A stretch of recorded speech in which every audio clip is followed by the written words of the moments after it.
welcome to Workforce Wrestling Network. You are gathered with us here for the Winner's Circle every Saturday morning, bright and early, 7 a.m. over here on the West Coast, 10 a.m. on the East Coast.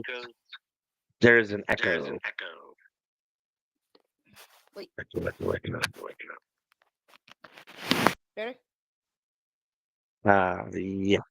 Yeah, much better. So it is myself, your boy ALW, and the Anarchy Queen of the Workhorse Wrestling Network, Miss Anika, here to review AEW Dynamite from September 27th AEW Collision from Saturday, September 27th, and AEW Dynamite from Wednesday, October 1st. We're officially in October, Halloween season, moving into the holiday season and the fall, winter. Are you a fall and winter person? You like Halloween and the holidays? I'm in Florida. There is no fall freaking winter over here. See, no, it ain't nothing but hot, It's just 100 degrees all year round. but it is definitely no fall season. Like, I put on a jacket and a sweater and maybe some boots. I don't know. No. There's definitely. Oh, it's cold as hell. Oh, okay, now we gotta put a jacket on. But there's no in between. There's no in between. Please. All right, let's see. So we weren't here last Saturday, so we didn't get to talk about Dynamite from the week before. But there was some interesting stuff that happened in the fallout. I don't know if you just want to talk about it just real quick, or just at least touch on like just a couple things that happened now. And Nika said no. You see my That's mom? not anything. I Uh, just try to think. I watched them all together, so it all kind of rolls together because I didn't catch Dynamite at the time because I was just busy doing stuff. So I watched them all this week at one time, like in a row. And so it's like all kind of blended together.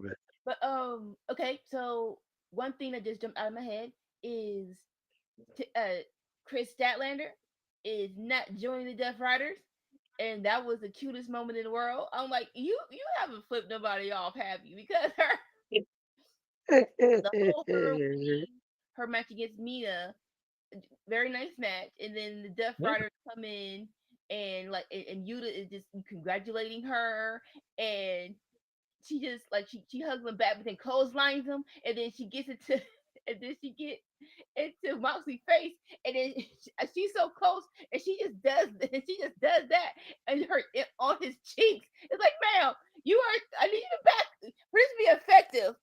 I need you to back up. You can, and I'm not sure what the reaction should have been, but Moxley laughing just made me laugh because he's like, oh, he's like, this is so cute. This is literally, this is just adorable. And so, but that was good, and I love and right move. I don't think she needed a heel turn right now, uh, but it was just enough. It was just enough to put her in a good position to be champ. So I will say that. Like, okay. With that, we got off to a good start with her reign. So I'm good with that. So like I said, so like the whole thing with her and Yuta wasn't a what's the word? It wasn't for nothing because it did elevate her to a point where it's like, okay, her being champ isn't out of nowhere and it doesn't suck. So good on her with that. What else? About the matches, yeah, Hangman had a match uh and beat Lee Moriarty. I'm glad Lee Moriarty got some shine, but to what end? It's like right. no offense.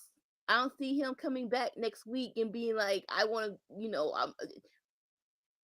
I want to say Hershey's Kids so bad. What's the name of their group? I didn't. No, it's no. What is it? Shane I Taylor forget what Protection. it's called. I don't see Shane Taylor Yeah, Protection Shane Taylor Productions. like, That's right. oh, let's move them at Dynamite. But it was a nice moment. I'm trying to think of anything else. You have anything else?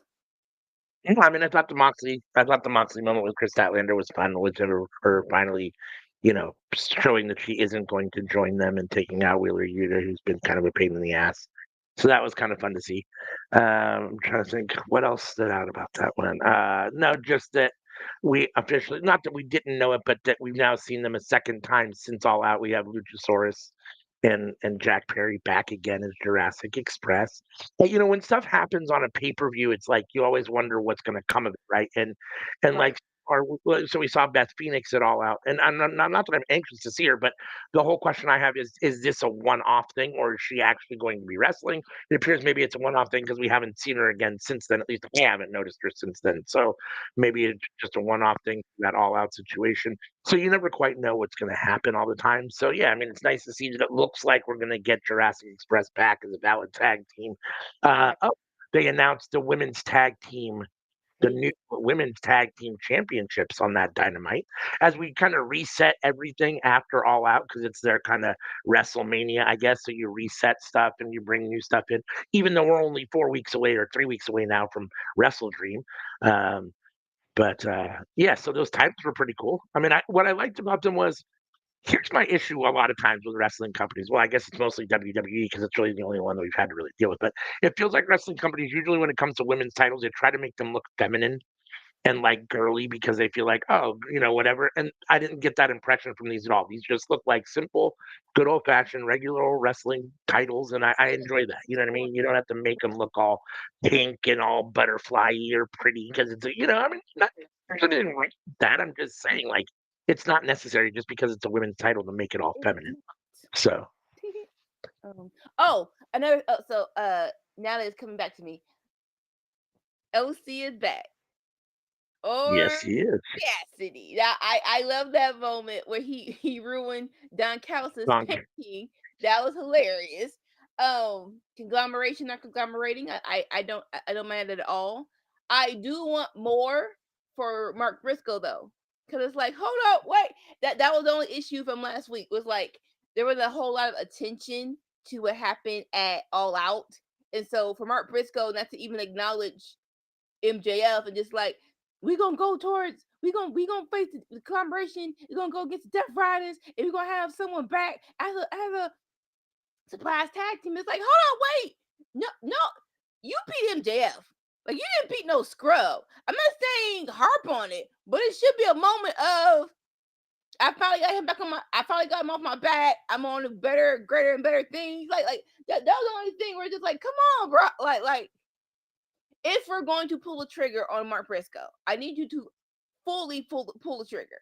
And then more so, like I know he lost. Well, yeah, he lost against Takeshita to go against Fletcher for the title, but it really is like so we're not going to struggle. We're not going to do that match at all. Him versus Fletcher for the TNT title. Okay, fine, I guess. Like it really is like okay, fine, I guess. Yeah. Yeah. I mean, I mean, it is what it is. I mean, even though Mark Briscoe has been doing yeoman's work as a singles wrestler and put on a great match against MJF and they let him go over, it still feels kind of like maybe Tony thinks the sweet spot for Mark Briscoe is more tag team slash trios wrestling or wrestling with a group of guys as opposed to just on his own. I'm not sure that I agree with that, and I'm not sure that that's what it is. That's kind of how it feels still. So that might be part of why he hasn't really pulled the trigger per se on Mark as more of a singles wrestler. Um, but who knows? Maybe he feels he just got time, and we'll get to that at some point. Who knows? But Mark Briscoe definitely needs to be a singles title holder at some point, whether it's beating Kyle Fletcher down the road for that title, or whether it's somebody else after Kyle Fletcher loses it, whatever. But at some point, he should at least be TNT champion, and Yeah, I mean, he should have an honest, a shot at some point, maybe at the AEW World Title. I mean, I don't know that he should win, but it should be a legitimate storyline where he gets some sort of shot, at least in my mind. So I think he's earned it by putting in the work that he's been doing, and he's well over with the crowd, and everybody loves him. So I mean, it's not going to hurt anything to give him any kind of shot, as long as it's a solid shot. You just don't right. want to make it look like it's just oh, he's been doing good work, so we'll throw him a bone. No, it's got to actually be a Not legitimate flavor. thing Yeah. where, right. So yeah, I mean, I'm excited. So I think AEW seems to be moving in a good direction at the moment. So yeah, I mean, I like where everything's at for the most part, and the fallout from the Dynamite after All Out was a solid show. It was. I guess we should. back into the meat of our show today, which Yeah. is Collision from this following Saturday, the 27th. So our second show after first Collision, second show after All Out. And it was an interesting show. It started off with we had the Death Riders, Claudio Castagnoli, Daniel, the newest member of the Death Riders, Daniel Garcia, and Moxley versus Kyle O'Reilly, um, Roderick Strong, and Matt Menard in a trios match to open it. This is mostly because what's interesting about this is that the reason for this match isn't necessarily like the greatest thing in the world. You have like isn't like the most exciting story in the world, right? So you have Matt Menard, who's really kind of like he is what he is. I mean, I liked 2.0 back in the day, when they first were here and in the beginning, and I enjoy Matt Menard to a certain extent still as a commentator when he's on. The makes my nipples hard is one of the classic announcer ones, and I always get a kick out of that. So but the reality is that a feud between Menard, who's essentially an interim or substitute announcer, uh, periodic announcer, and Daniel Garcia, who's a mid-card guy and maybe the kind of the lowest guy on the totem pole in the Death Riders now, doesn't necessarily move the needle a whole lot. So the match itself is good, but the reason that we're here having the match is just what it is. That feud is what it was. So let's see. Garcia gets a stomp on Matt Menard. They get the win a little under 15 minutes. There was a lot of back and forth. Menard and Garcia went at it a few times. Um, Moxley took a couple shots from a couple people during the match. I mean, it was solid. It was a solid match. Kyle O'Reilly had some good offense. Roderick Strong had some offense against John Moxley. But again, I just think that the storyline being Matt Menard is that Daniel Garcia, who's mad at Matt Menard, just doesn't have a whole lot of meat in the bone. So what do you think of the match and just this in general? Um, it I get to the point of it makes sense. The match makes sense. The match makes sense because like this they Dale Garcia and Matt Daddy Magic. I'm gonna call Daddy Magic, there you go. Daddy Magic. They've been together for a hot minute. Like it's like they all came in AEW for. I'm not sure. Like how long have they been here? Maybe 3, 4 years. A long time. I mean, they've been here for a long time. Yeah. So the breakup should not be just a I joined the Death Riders and that's it. It definitely shouldn't be that. So I met Matt. So the reason I guess to finally put the nail in the coffin that Garcia is with the Death Riders. I'm not mad at that at all. I'm not. Like you said, these wrestlers, you can't have a bad match. The the person you are, I guess, and like I said with Link, the person you're most worried about is Matt Menard, but he actually did a really good job as well. So, and the Mercer is his story, and that's all. So, all we have to do from you is just get the expression of your anger, and it's like, what's going on, Brand? Like, if your friend wanted to do something stupid, you would at least say, like, you would think you would talk, he would talk to you. So, under that impression, okay, cool, I'm at it. And seeing Claudio, I love like it's been like it feels a minute since Claudio's been here. I'm pretty sure he was hurt, which is fine, but it's like I miss seeing you wrestle. And last thing, because I feel like I'm rambling. I love the prospect of we're not gonna address that Marina and Roderick are married. We just go act like there isn't there isn't there isn't internet evidence that they got a child together. We gonna say nothing. So that interview when she said I'm a mother, we ain't gonna say nothing about Roger being the baby daddy. We no. All right. No. Like when Roger went against Moxley and to have like he seems like he's infatuated with her. That's his wife. What are we doing? In the world of we know everything, we just go act like they ain't married. Okay, fine, whatever. But yeah, I saw way to open the show. I'll say that. We had a Brody King promo.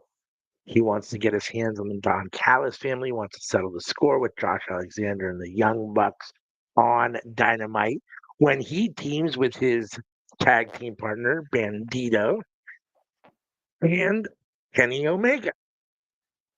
What did you think of this promo and the challenge for the match that we'll talk about when we review Dynamite? So it's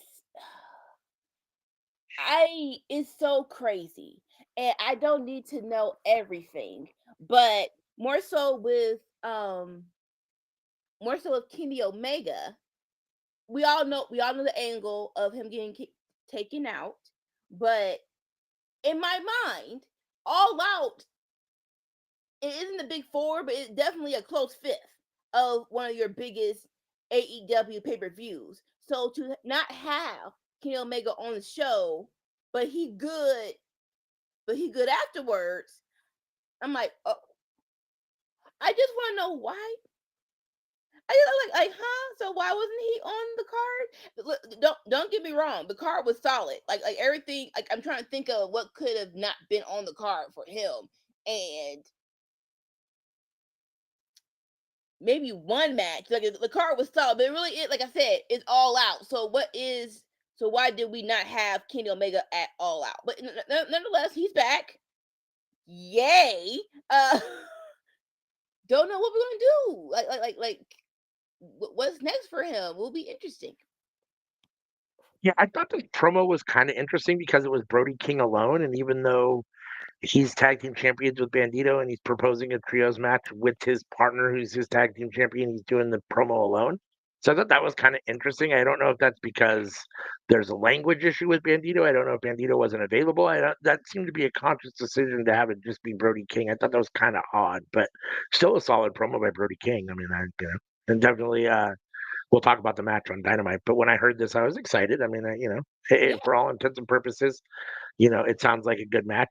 Josh Alexander and the Young Bucks versus Brodito and Kenny Omega. I don't know how you can go wrong with that. So let's see. Then we had essentially a squash match. It was Yuta and Marina Shafir of the Death Riders You versus Rosario Grillo and Rachel Ellering in an intergender match. Yuta beats up Grillo, drags him to the corner to tag in Rachel. Rachel comes in, and Marina Shafir gets in and basically finishes her quickly with the mother's milk. I mean, she kicks her and then slams her and then gets the mother's milk. You just said she's a mother, and now her first finishing move is mother's milk. So who's your baby daddy? Just admit it. But with mother's milk, she taps out Rachel Ellering in a little over 2 minutes. So, do you want to talk about the match, or should I talk about post match and then talk about the whole thing at once? we took all the thing at once. Like I said, it was Uh, basically a showcase to get more so. I felt Marina a little more loose for the match on Dynamite. So yeah, it is what it is. yeah, post match, Yuta's not happy with Chris Statlander, who betrayed the people that cared about her most. He's the reason she's the champion today, and on Dynamite, she will pay for making the wrong choice. Further, speaking of people making the wrong choice, Darby Allen will not go away. Allen saw a lot of dead bodies on Mount Everest, so the Death Riders will put him right next to them. What do you think about Wheeler Yuta post match in ring promo? It's been a minute since we've seen you to talk. He didn't do a bad job. I will say that. Um, I get where he's coming from. Again, it's like, listen, even if we're bad guys, we still had a friendship with him and Statlander more so than anything. You use my move to get your belt. I mean, like that, like so. Really, it's like, dang, I don't understand the play. Now, the flip side of it is that you are the Death Riders. I don't. It didn't feel like she could just say no and y'all still be friends. So, so like, it didn't feel like she had that choice. But like I said, solid promo from Yuta, and you can tell he's just getting better as an overall performer, which is good. And you can see that he's continuing to move in an upward trajectory and get better every time you see him, at least in my opinion. So, Yeah. Um, we get a video package of Darby Allin saying, showing his challenging of John Moxley for Wrestle Dream for the I Quit match. He will never quit. Doesn't John realize that? It's not in him to quit, and as a result, he wants an I Quit match at Wrestle Dream. You know, I thought so. I have a couple issues with both Wrestle Dream and Forbidden Door. Maybe less Wrestle Dream than Forbidden Door, but You know, if Forbidden Door no. Forbidden Door. Forbidden okay. Door especially was I believe it was created to bring in matches that you don't see. You get guys from New Japan, you get guys from here or from wherever you're bringing them in, and it's matches that you never get to see anywhere else. It's only on Forbidden Door. It's a one-time thing, or it's a whatever, and that's what makes it special. It felt like we were going to get kind of that same thing with Wrestle Dream, that it would be less of just a regular pay-per-view storyline, just whatever, and more of like, oh, these are matches that you might not really ever see, pit a couple guys against each other. And I feel like we've kind of moved away from that. And not that I'm not interested in an I Quit match between John Moxley and Darby Allin, although I'm not, because I mean, I am, but I'm not. I mean, I think we've already seen most of this. I mean, not together, but I mean, it'll be very interesting to see what more you can do in an I Quit match than you didn't do in the Coffin match, for one. And two, we've seen Moxley doing these kind of I Quit death match street fights now for 2 or 3 years ongoing. I mean, this is basically his pocket at the moment. So, and Darby to a certain extent the same way with extreme matches. So, I mean, it's not, I was hoping that Wrestle Dream would be more of a situation where you get the matches like a Nigel McGuinness versus a Bryan Danielson, or where it's more these unique things that don't ever happen, as opposed to just, oh, it's just another pay per view along in the storyline. So, but it is what it is, and the match I'm sure will be exciting nonetheless. So, So uh, I understand. I totally understand where you're going with it. And Wrestle Dream, I don't know if they knew what they wanted from Wrestle Dream. I think Wrestle Dream was just a hey, we need a name for this pay per view. Wrestle Dream. Okay, cool. It really feels like that. Um, and then it was, and let's call it spade a spade. It was more so for Brian Danielson and his Wrestle Dream matches, basically. Like if you look back, he was the only one that was having these special matches out of with his favorite people. But it ended up, true. but This is it was true. still good though. So Yeah. hopefully in the future is some more to talk about as we evidently we're keeping Wrestle Dream, and it would be nice to have a focal point, like especially um you have like we're going tell me correct me if I'm wrong, it's 10 pay-per-views for AEW a year, maybe 12, Think 8. so. I mean, I'd have to count them, but I think so. Yeah. So when you have that many, one of these pay-per-views should have a direction. So hopefully in the future it's like, hey, let's actually make this a Wrestle Dream. If nothing, I think SP3 had this idea where if nothing, just have the champions choose their opponents. I'm like, Well, that's okay, a good idea. yeah, I totally get what you're saying. Yeah, that's a good idea. Assuming that your champion chooses not to choose somebody very low on the mid card just because you win. Uh, we get a video from Dynamite from the week before with Hangman Page and the Ops being ready to destroy the Death Riders next week on You the pay for sixth, Chicago. 6th year anniversary of Dynamite. And Joe promises a lot more lessons in violence. Obviously, we'll get to the match when we review that Dynamite. But what do you think about this promo and the idea of this match coming up on Dynamite? All Don't hate, for it? don't hate it. I love Joe. I am very excited to talk about Dynamite. I'm so excited. Uh, we had the Can They Coexist former acclaim partners Anthony Bowens and Max Caster in a tag team match against a horribly named, because they're one black guy and one white guy, Squirrel. That's so really what wait, we're wait, going to wait, do hold now. on. So let's talk about it. I don't think it's because it's one black guy, one white guy. I think it really is. We y'all been calling Blake Christian Vanilla Baby. So that's what y'all was calling him before he got here. So to add on to that, there's a they're the black guys, so no more vanilla baby. It's a swirl. Can't not be an implication on their color, but I guess it is what it is. Look at that. Y'all call him vanilla baby. That was y'all. I don't know who gave him that nickname that stuck. But whoever gave him that nickname, that's y'all's fault. It started with that, and then you can't just, I guess, be called Lee Moriarty and play Christian. Well, so let's see. This is really, honestly, unfortunately for both Lee Johnson and Blake Christian Swirl, they're really just kind of the secondary here. This story is really about Anthony Bowens and Max Caster. Can they coexist? They end up in this tag team match. They don't really coexist. Anthony Bowens won't, or Max Caster won't tag Bowens in. Bowens gets pissed. He tries to storm back, then tries to leave Caster, and then Jerry Lynn comes out. I love how all of a sudden Jerry Lynn is just taking over the Billy Gunn role. Like, where Right. is Billy Gunn?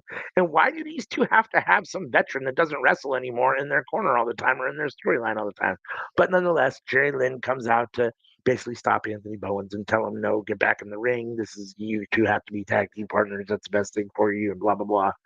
Um, and they get in the ring. He goes back. They finally tag, and it all works out. And Caster ultimately gets the roll up pin against Swirl. And I guess they win, and Jerry Lynn tries to raise both their arms, and neither of them's really having it. And Bowens ultimately storms off again, angry even though they got the win. So, what did you think of this tag team match with the back together again? I guess. Oh, I forgot. Lynn post match. Lynn wants some scissoring, but Bowens, even though he kind of like intimates it with his fingers, he decides he's not going to do it, and that's when he walks away.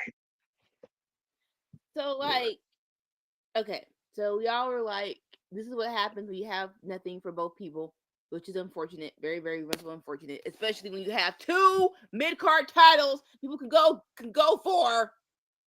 Like you have TNT title, you have a cause title, but for some reason we ain't got enough singles matches for these people. But it's whatever. But I'll say this: at least it's getting some time on Collision, so there's the plus there. If we're going to do like, so if they're definitely getting back together, so in my mind, can we at least do something different? So the whole scissoring, like it's probably gonna be the grand moment of we're officially back a tag team, scissor me. I'm like, oh, that's fine, but let's do something different. At least spice it up a little bit now that we're getting back together, and because basically y'all don't want us to be singles people, basically. Like, let's try something else. Let's do a new catchphrase. I don't know. Like, it's different. I'm comparing it to Jurassic Express, where they were parted for such a long time, and for lack of a better phrase, they were doing stuff. They were doing stuff that was a major fixture on TV. Uh, Luchasaurus with like they were both with Christian. But Luchasaurus was trained to kill shot, and then Jack Perry was with the new elite, the heel elite, and now we're back together. And it's like, yes, we want this. I'm not sure who's clamoring for them to be back together like Lucha. Like, and then that was years. That was like 2 years apart, if I'm not mistaken. Come wrong. 2 years where they were a tag team for the Acclaim. It hasn't been 2. It hasn't been 1 year. I don't know. I don't think so. I mean, I I think it don't. was the beginning of this year, if I'm not So mistaken. like, it really is like we didn't even like there. You didn't. We couldn't even miss the team before getting back together. So I do love them both. I hope the best for them, but we do have to spice this up. I'm not sure what that is. We do have to spice this up. Now on the thing about what's the dude's name? I'm sorry, I don't know. Jerry Lynn, Jerry Lynn. Jerry Lynn. Jerry Lynn. I do agree with you. Like, no. You don't do if you're gonna do the scissoring gimmick. I hope we don't. That ain't for you to do. That's not for you to do. That is we big Billy Gunn can do that. So you do something different. No, no, no, no, no, no. Yeah, now this whole thing is weird to me. It's like I, now if you're just going to bring them back, why even split them up in the first place? There was no purpose. I mean, the Max Caster Greatest Wrestler in the World Challenge never really caught on, in my opinion. I mean, the fans chanted a little bit here and there, but it was never what I would call what I think they hoped it would be. And they never even gave Anthony Bowens a real shot. I mean, how many singles matches did he even have? Two, maybe, and one against Max Caster that was like all of 3 minutes. I mean, he's only had like maybe 4 or 5 singles matches since they split up. So I mean, it's really weird. And if you're gonna split them up with the purpose of them having a feud, which I thought it seemed like they were going to do, they never even really got to that. They had that little 2 minute squash. Bowens beat him real quick, and then they never got to it. And now all of a sudden we're bringing them back together again. It's like you didn't even give us a chance to see whether they could really work independently before you brought them back Right. together. It's like you split them up. You looked at them and said, "Oh, I don't like them split up. Now I'm going to bring them back together again." And it's you didn't never even give them a chance to thrive split up. So now that being said, I do still think that the sweet spot for them is the Acclaimed as a tag team together. So I understand, but you still got to give people a chance and make it look like there's a reason for splitting them up in the first place. Right now, it Yeah. just looks stupid. So I don't know. I guess we'll see what it is. If we get the Acclaimed back with or without uh, Jerry Lynn, or with or without Billy Gunn, and with or without the Scissoring. I don't care. I just love them as a tag team together. So I mean, that's all I care about is doing them as a tag team together. So if they ultimately come back together as a tag team and they're on the same page, I'm here for that. So, Yeah. but yeah, the whole story is dumb at this point. So let's see.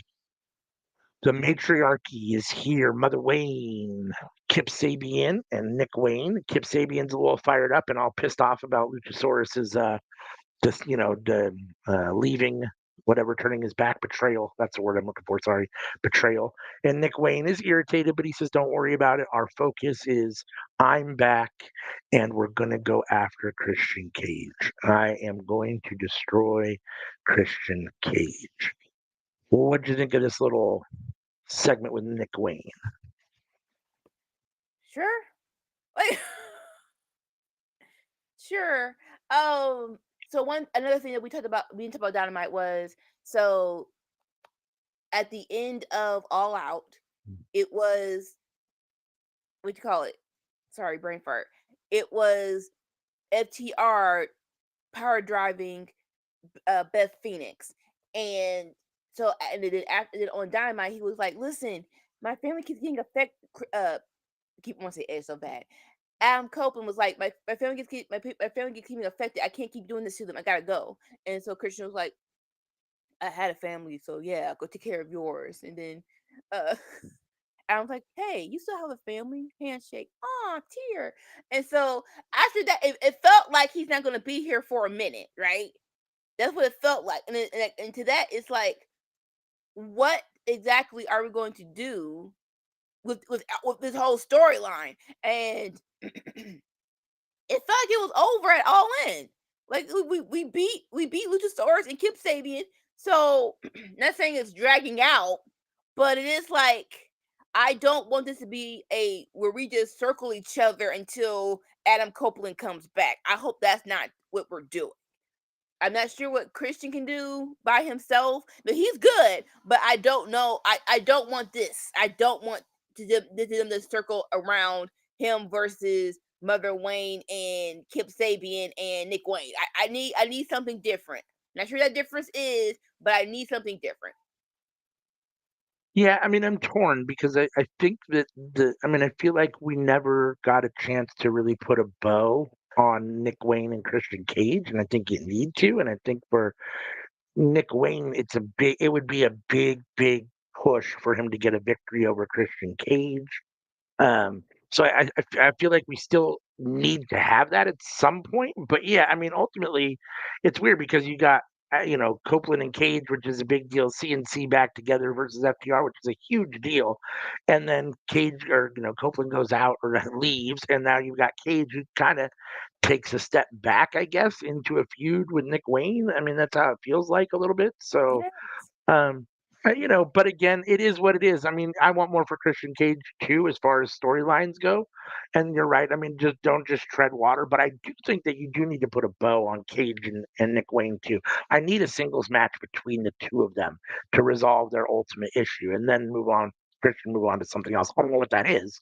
But yeah, I mean, they don't need to be doing this for months, though. It doesn't need to be drug out for months. And honestly, the only person I care about at this point in the matriarchy is Nick Wayne. I mean, Kip Sabian is what he is. I don't care about, and Mother Wayne is just there because she's Nick's mom and because Christian was whatever. You know what I mean? So like, they can all go away, and Nick is talking. Nick talks fine on his own. He doesn't need anybody to help him talk. So just let Nick Wayne be Nick Wayne, and just let him go after Christian Cage. And I'm fine with that little feud for a minute, until they put a bow on it. So.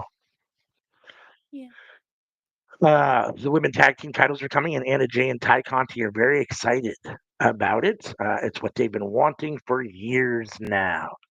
Who do you predict will be the first women's tag team champions? We don't even necessarily know who all the tag teams are that are going to be competing for it as a regular basis, but if you had to predict one now with just kind of cold, not knowing exactly what's going to happen, who do you think it's going to be? Or who would you predict it might be?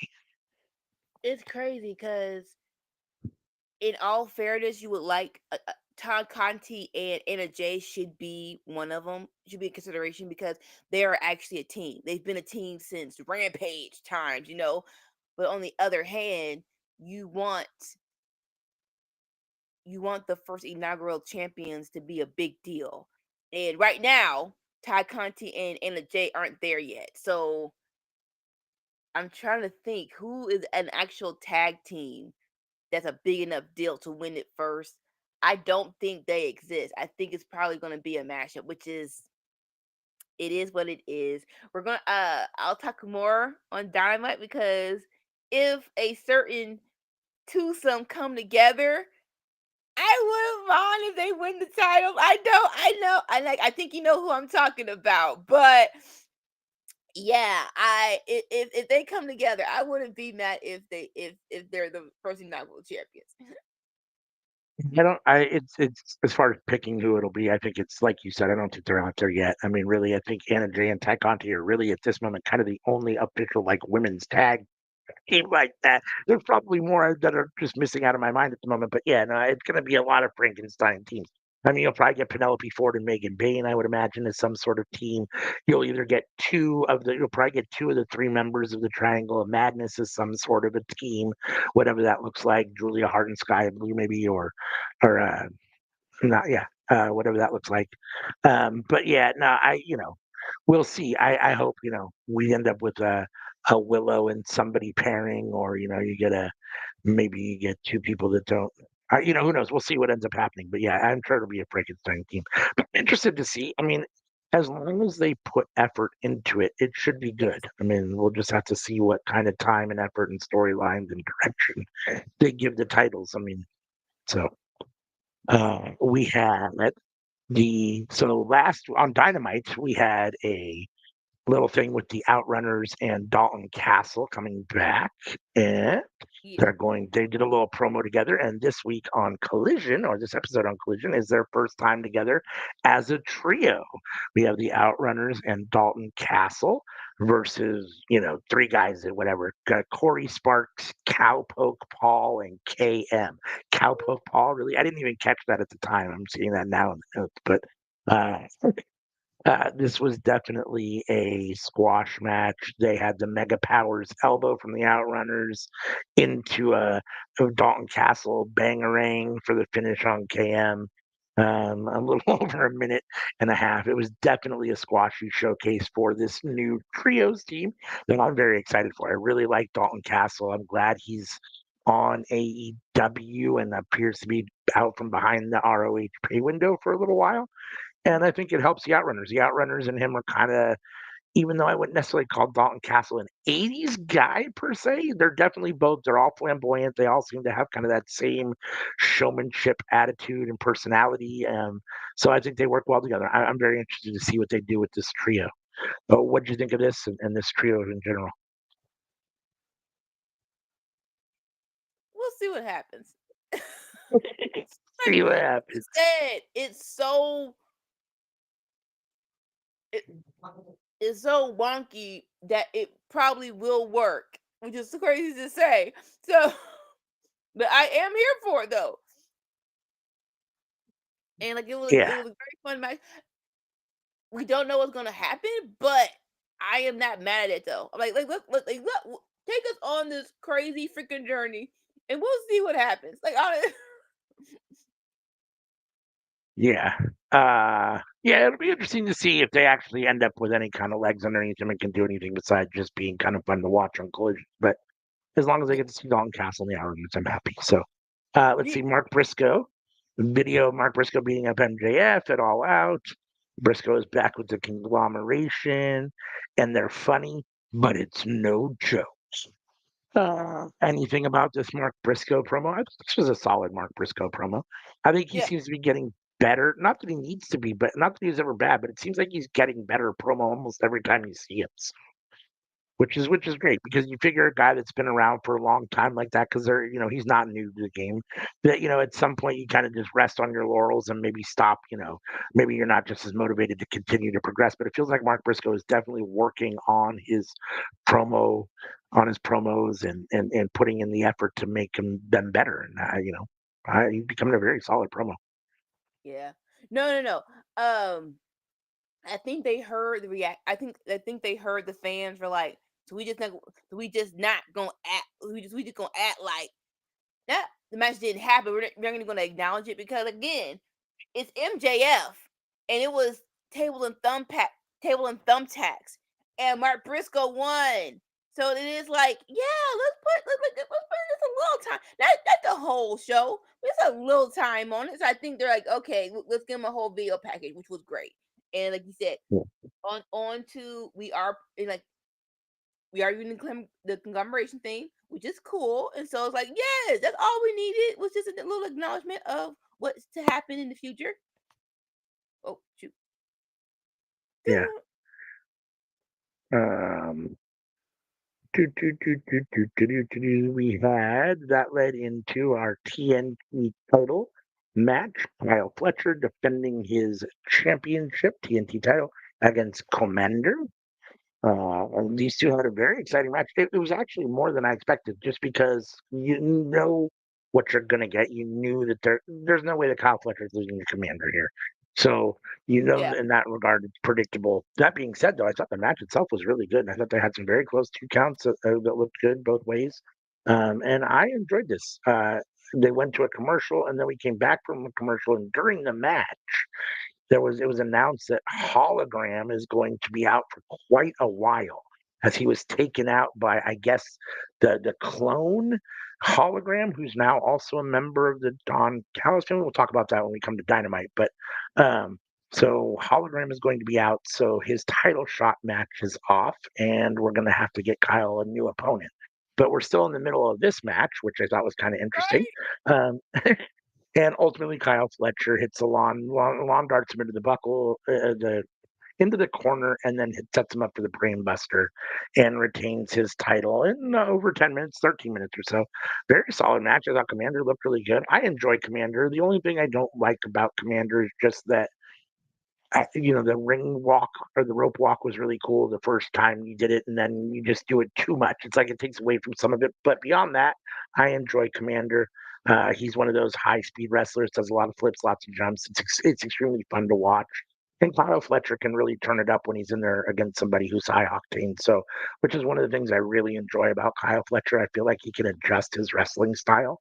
He can either go 100 miles an hour, or he can slow it down and be a little more deliberate when he needs to be. So, um, man, there's nothing I can't say enough about Kyle Fletcher at this point. I just really can't. Like the I don't want to say the progression or the increase, the because he was good to begin with, but as a singles wrestler, I wasn't sure what we were ever going to get when Mark Davis went out and Ozzy Open, split up or not split up, but Kyle went on. You weren't sure what you were going to get, and man, he's exceeded every expectation.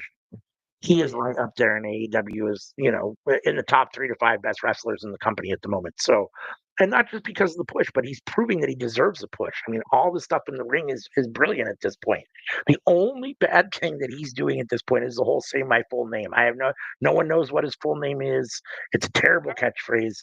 But other than that, he's doing a great job. So I thought this match was very solid. What do you think of this match? And then we'll talk about post match. No, I echo everything you said. And All Out was a good launching pad to like he was slowly climbing to the top, but now it's just like a boing. We're okay. Like we leapfrogged a couple of steps basically, and so now it's just a matter of what are we going to do to prepare him. I think he's definitely gonna. They're definitely think he's AEW World Championship material, but now I want Yeah. maybe a year, 2 years time. So now it's just a matter of what are we going to do with him to get him ready for it. And this was a nice little follow up of All Out. Like I'm not sure what else more I wanted, but like as of right now, mid card wise, the conglomeration is up the same. It's up the same speed as Cal Fletcher. You know what I'm saying? Where it's like, okay, they're not main eventers, but they're not scrubs either. So even though it's going against Commander, it is Collision. So okay, cool, a nice little follow up of All Out, and this was a good follow up. Agreed. Post match, again, we see Hologram was attacked earlier, and Fletcher says this was about reestablishing dominance, and he's upset about not facing Hologram. Now he has no one to face, but he wants someone to step up and give him a challenge on Dynamite. And guess who it's going to be? It's going to be the returning Orange Cassidy. Mr. OC will take Hologram's place as they were all members of the conglomeration, I guess, right? OC was a member before he left, right? Or when he went away, if Yeah. I'm not mistaken. So he will take his conglomeration mate's spot, and it will be Kyle Fletcher versus Orange Cassidy on Dynamite for the TNT Championship. We'll talk about that obviously when we review Dynamite. Anything you Yeah. want to say about this little post match and it being Orange Cassidy? I don't hate it. I don't hate it. And even though I want more for Mark Briscoe, I do understand that because of MJF, he lost. So we can't give him the match right now. But hopefully, this leads into maybe Mark Briscoe being the one to dethrone Kyle Fletcher. We're just hyping it up more. And if that's the plan, I'm not mad at it. I'm here for that. Yeah, that'll work. I mean, I've been, you know me, I've been a little critical of Orange Cassidy over the years. I mean, as a rule, I tend to, I admit that he's a solid wrestler. I'm just not a big fan of his shtick. At this point, there are other guys that I think I'd rather see ultimately beat a Kyle Fletcher for that title, i.e., a Mark Briscoe, just off the top of my head, than an Orange Cassidy getting another run. He had that belt before. Yeah, he had the TNT belt twice, if I'm not mistaken, at least once. So, there's other guys I would like to see get a first time shot at it, but it is what it is. And, it would still be fun, in that regard. Orange Cassidy versus Kyle Fletcher, it has legs to it for sure. And Orange, is a fan favorite. So him with the title, I guess, is always, something positive for the company. So, Yeah, and uh, talking about the whole hierarchy, this would be a nice step up for Kyle Fletcher. It was be a nice yeah, step up. Okay, now we're putting more focus on now we're giving the TNT title some really good importance. So yeah, agree with that. We have Big Bill and Brian Keith versus the new tag team of Hook and Eddie Kingston. This is fallout from last week's Dynamite when Big Bill called out Eddie Kingston after All Out. And then they had their match in which Eddie Kingston beat Big Bill. So now we have a tag team match as Big Bill and Brian Keith attacked Eddie Kingston, and Hook came out to defend him, I guess, or help him. But before this match can start, Hook has talked to Tony Khan, and he's got Tony Khan to agree to make this a Texas tornado match. So there's no tags, all four men going at it. As you would imagine, they all end up in the ring together, going at it, lots of back and forth. We get an announcement during the match that Dynamite on the 6 year anniversary will be 2.5 hours this week, which is okay. And then an announcement right during the middle of the match, but it is what it is. Right? Y'all so Uh, disrespectful, man. right? Let's see. Ultimately, Brian Keith eats the spinning back fist and gets sent into Hook for the red rum and the pin. A little over 10 minutes. Hook and Eddie looked okay together for what it is. Again, here's the thing: Hook has been now partnered with probably some of the best guys you can imagine partnering him with, and if this doesn't progress him, then I'm not sure what's going to ever. So the reality is, I want to see, and he is better than he was, but the progression, like when I look at some guys, you look at like the Wheeler Yutas, or even though it's not the same because um, they've been around a long time, but just on TV and just kind of as a singles wrestler, you watch the Mark Briscoes of the world, and you don't see. And I'm not comparing Hook to Mark Briscoe because I know Mark Briscoe's been around for a long time, been doing this for a lot longer than. But I'm just saying, like his time as a singles wrestler, Kyle Fletcher, all these guys that have been given this opportunity to be singles wrestlers and have thrived in AEW and have seemed to progress, and they keep ascending and getting better and better. I'm just not sure I see that same progression with Hooks. I'm hoping that maybe being paired with Eddie Kingston, we'll get to see some of that or more of that, more development. But this was fine for what it was. I thought the match itself was fine. What do you think of the match and Hook and Eddie Kingston together? Nope. I agree with everything you said. Um, my thing is I love Eddie, and no offense, but him feuding with Big Bill and Brian Keith is not where my heart lies. Uh, no offense, but yeah, I want him to do something more. Now, I understand he's coming back, he's getting his sea legs in, but how long are we going to do this feud? Because on Dynamite, evidently we're still circling each other. Okay, like it, we don't need to circle each other. That's my phrase. With Hook, I just need someone to tell him the whole mysterious thing ain't working. You're not mysterious. You're kind of being a lame. You're being a little bit of a douche. Where it's like, oh, no one Yeah. can understand me because you ain't saying nothing. Say it's like Yeah. so so I mean, so. if you're Like, gonna be arrogant, you got to earn it, right? And I don't think he's earned that arrogance yet. we gotta do Like, something. you've got to prove that you have a right to be like, oh, this isn't worth my time. And you haven't proved that none of this is worth your time yet. Like, you act like it's not, but you haven't proven that you're so much better than all these guys that it's not worth your time. You know what I mean? Like when you actually are in the ring or when you're doing your thing, like you're average at best at the moment. So, so it's like that whole cocky attitude just doesn't play. Yeah, and then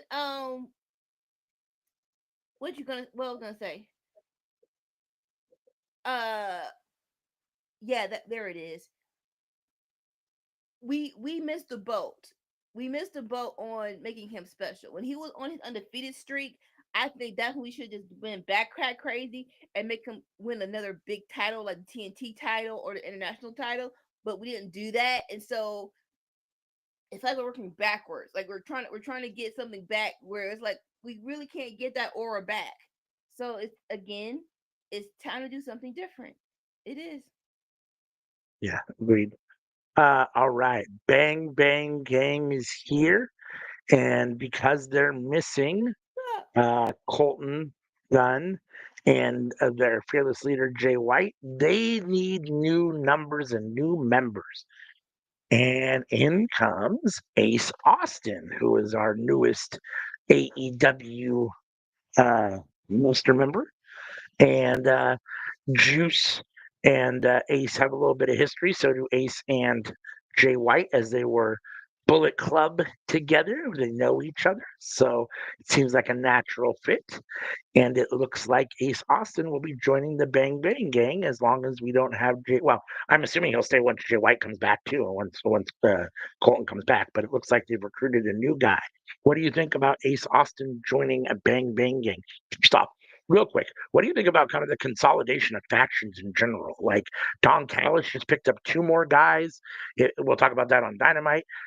With Death Riders got another person. They with Daniel Garcia, like and now the Bang Bang Gang. It's like these factions are just growing and growing. Is there a point where you think factions get too big?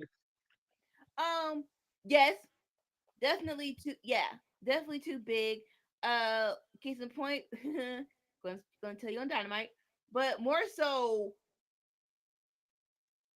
no intentionality towards who's in the group. Like, I guess the biggest one, and everybody had a role to play was DX, where it was China, it was Road Dogg and Billy Gunn, it was X Pac, and then it was Triple H. That was five people, but all five of them have a role to play in the group. We was all cooking, right? After you go after five, it's like, okay, we're getting a little close. Why are we all together? Let's have a meeting here. Why are we all together? Unfortunately, now the Bang Bang Gang, I am not mad at them getting new recruits because it feels like, okay, we don't know when Jay White's coming back, so we can't just stall. Basically, we do need some other people. Austin, Chris Austin, I don't know, because as you know, we saw the Bang Bang Gang, right?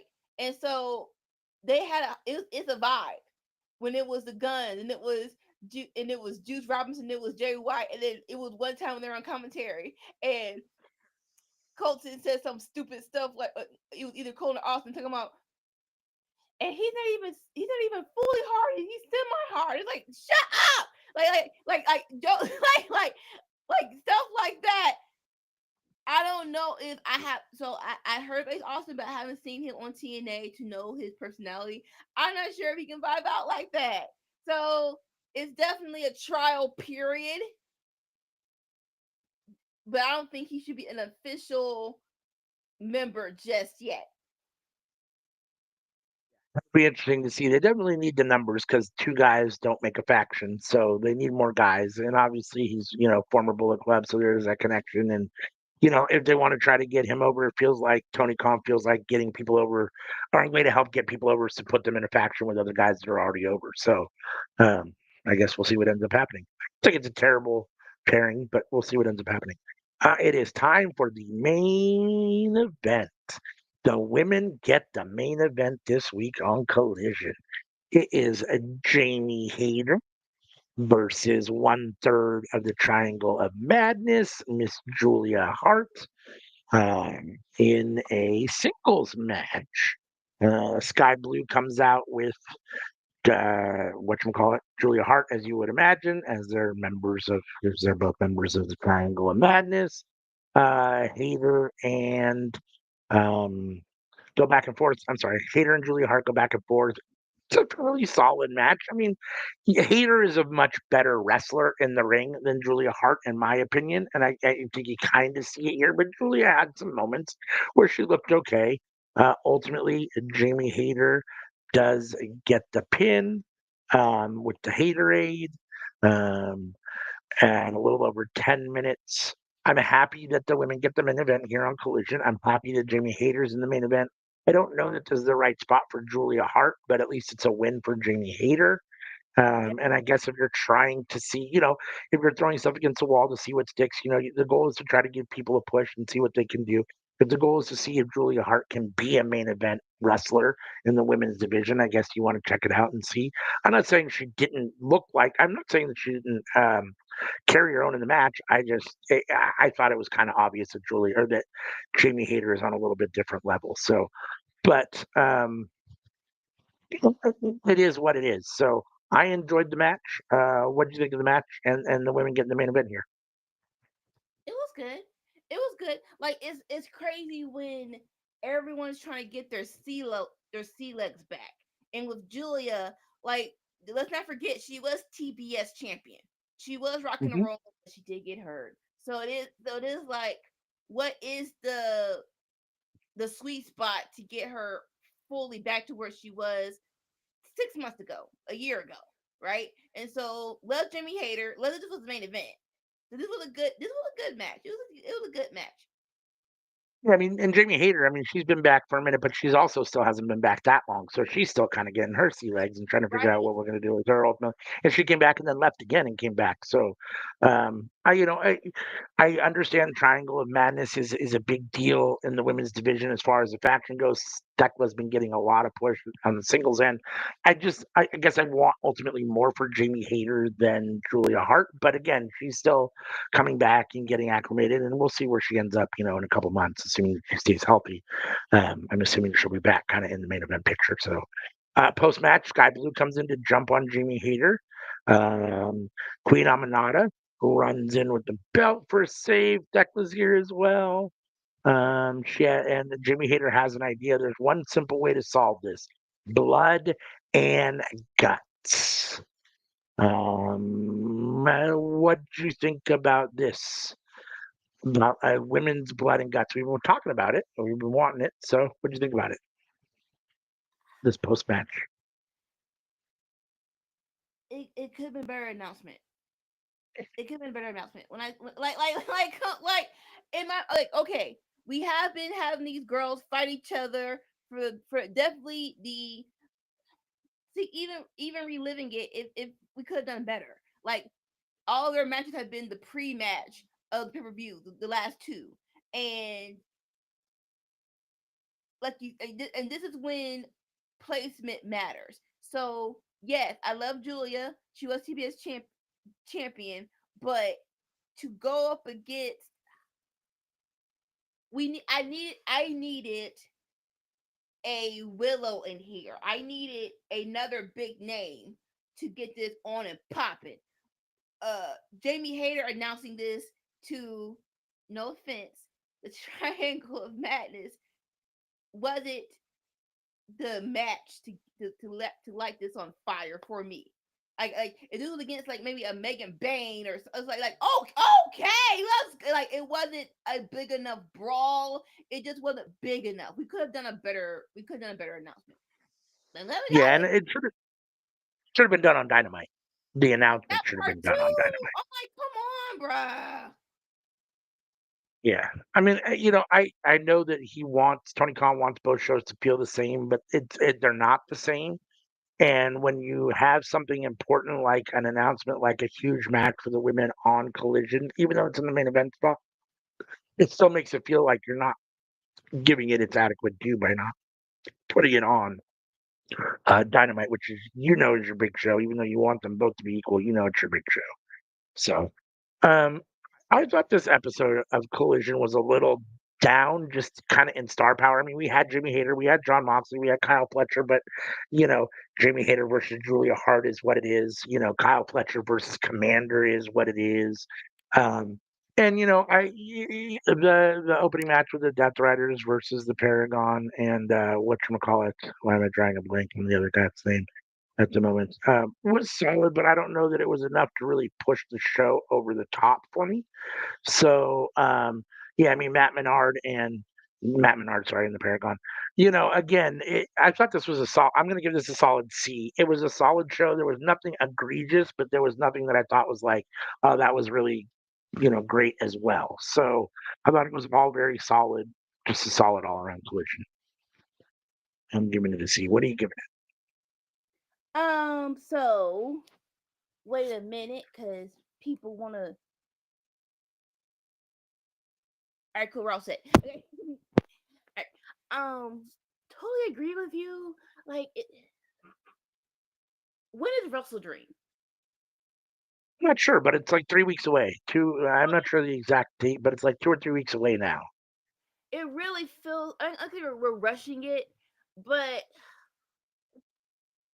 I don't know what I want from this new stage of AEW. Like it feels October like, 18th.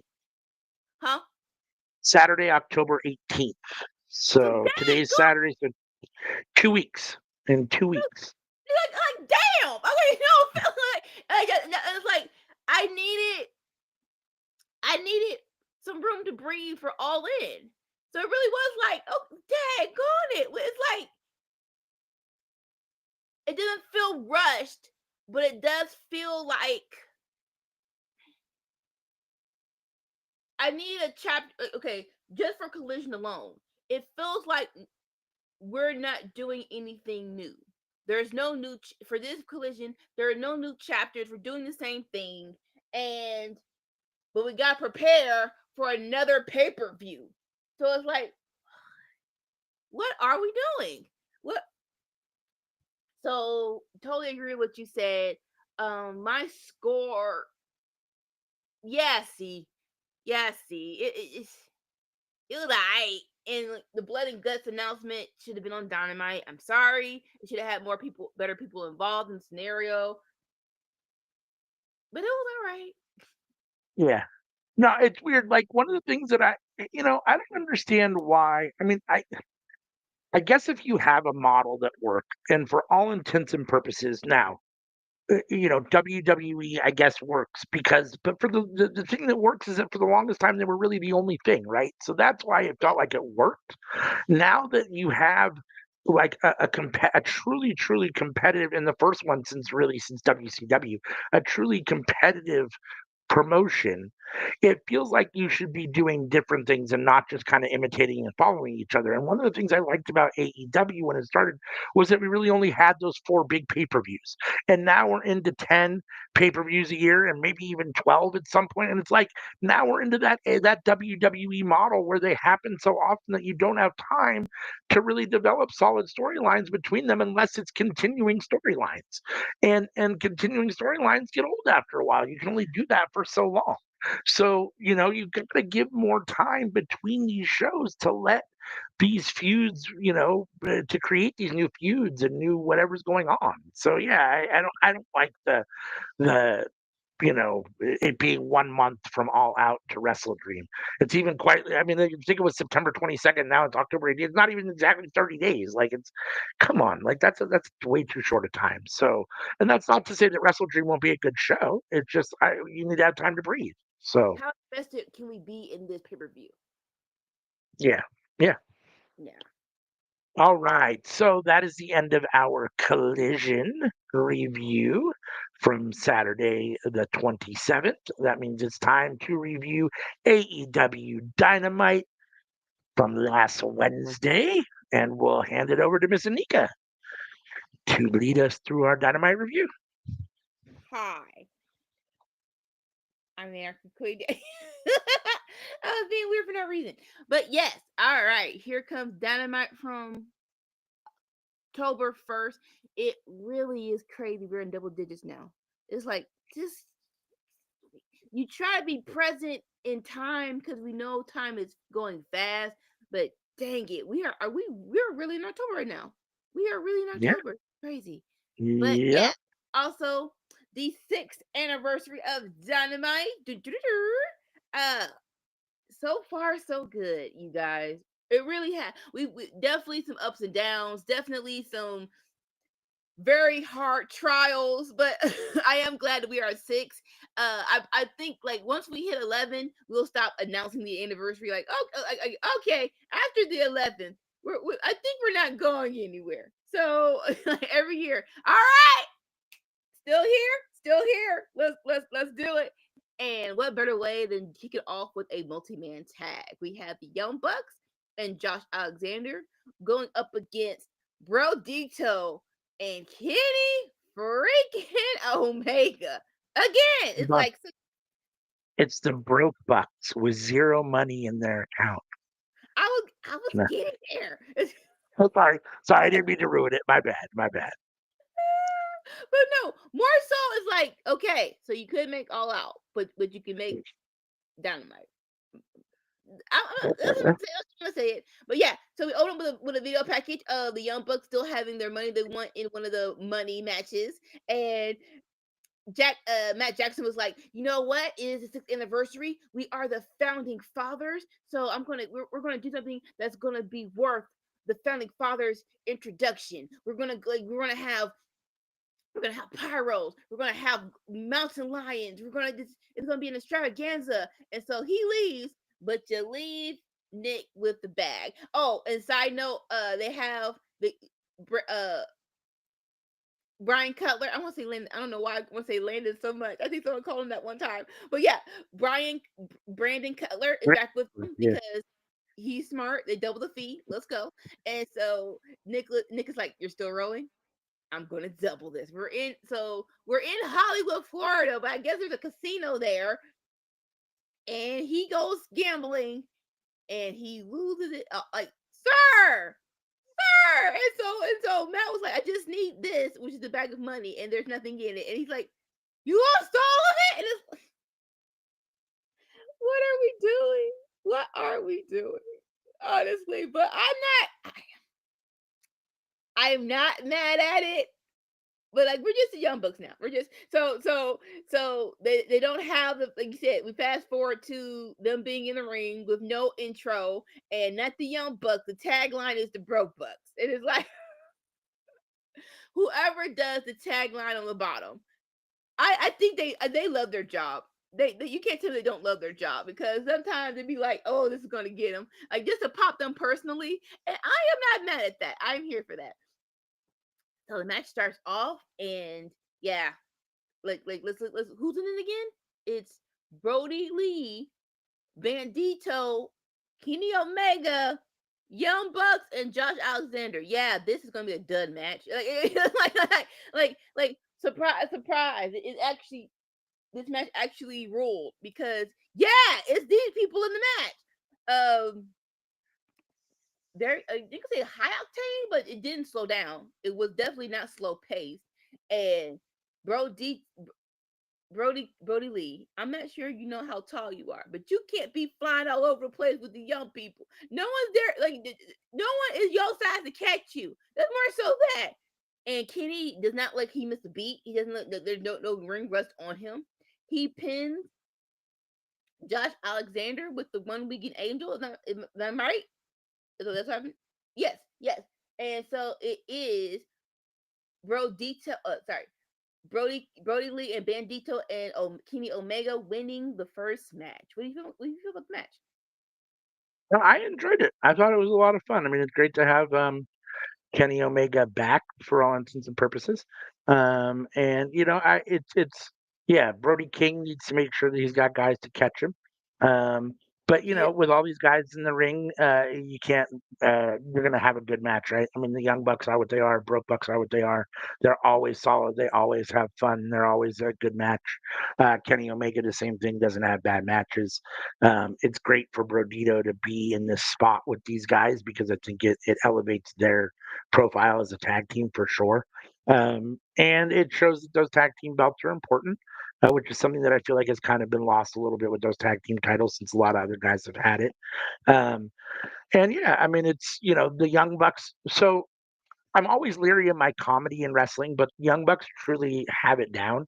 Like the stuff that they do is always funny, and I'm always here for what they're doing. It's not because not corny, funny stuff. I mean, some of it periodically comes off a little corny, but it's more just their life and how humorous it can be at times. And so, and just Matt messed up things earlier before, several months ago or a year ago with his bad contract signings, right, with Kentucky Fried Chicken, I think it was, and lost their money, and now Nick has gambled away their money. So in the last year, each one of them has screwed them over as a group. Like it's like, and just it's funny in the BTE stuff, all that stuff. It's just kind of where they're natural. It feels very natural for them.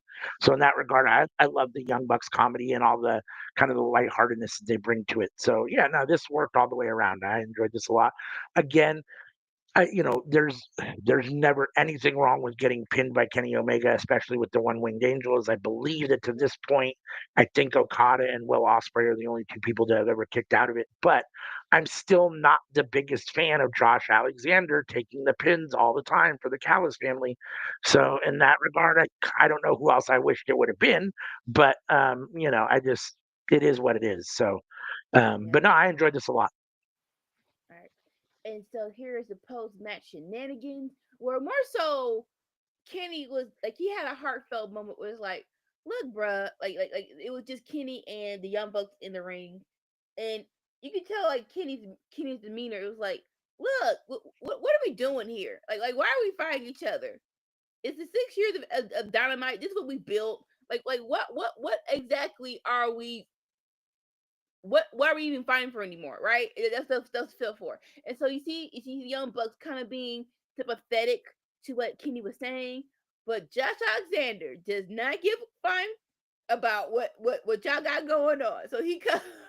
So he comes in, he blasts Kenny Omega, he starts hammering away, and Matt and Nick look a little conflicted, but they're like, "Come on, bro, get off him, get off him." I'm like, no, bro. And then here comes Jurassic Express. Whoa, whoa, oh, oh, oh. And so they come in for the rescue, and but Kenny Omega was like, "Hold up, bro, I don't like you." And for the people who forgot, it was Young Bucks and more so Jack Perry who beat Kenny Omega. Like he put a left pipe the first time, put the left pipe to his gut. And so even though they're good guys now, they still like listen. I don't care if people still like you. We still got beef, which is understandable. We do need to have a conversation. So it was a shoving match between Kenny and Jack Perry, but then ultimately Jack Perry and Luchasaurus go after the Young Bucks, and they all brawl, and basically all of them brawl to the back.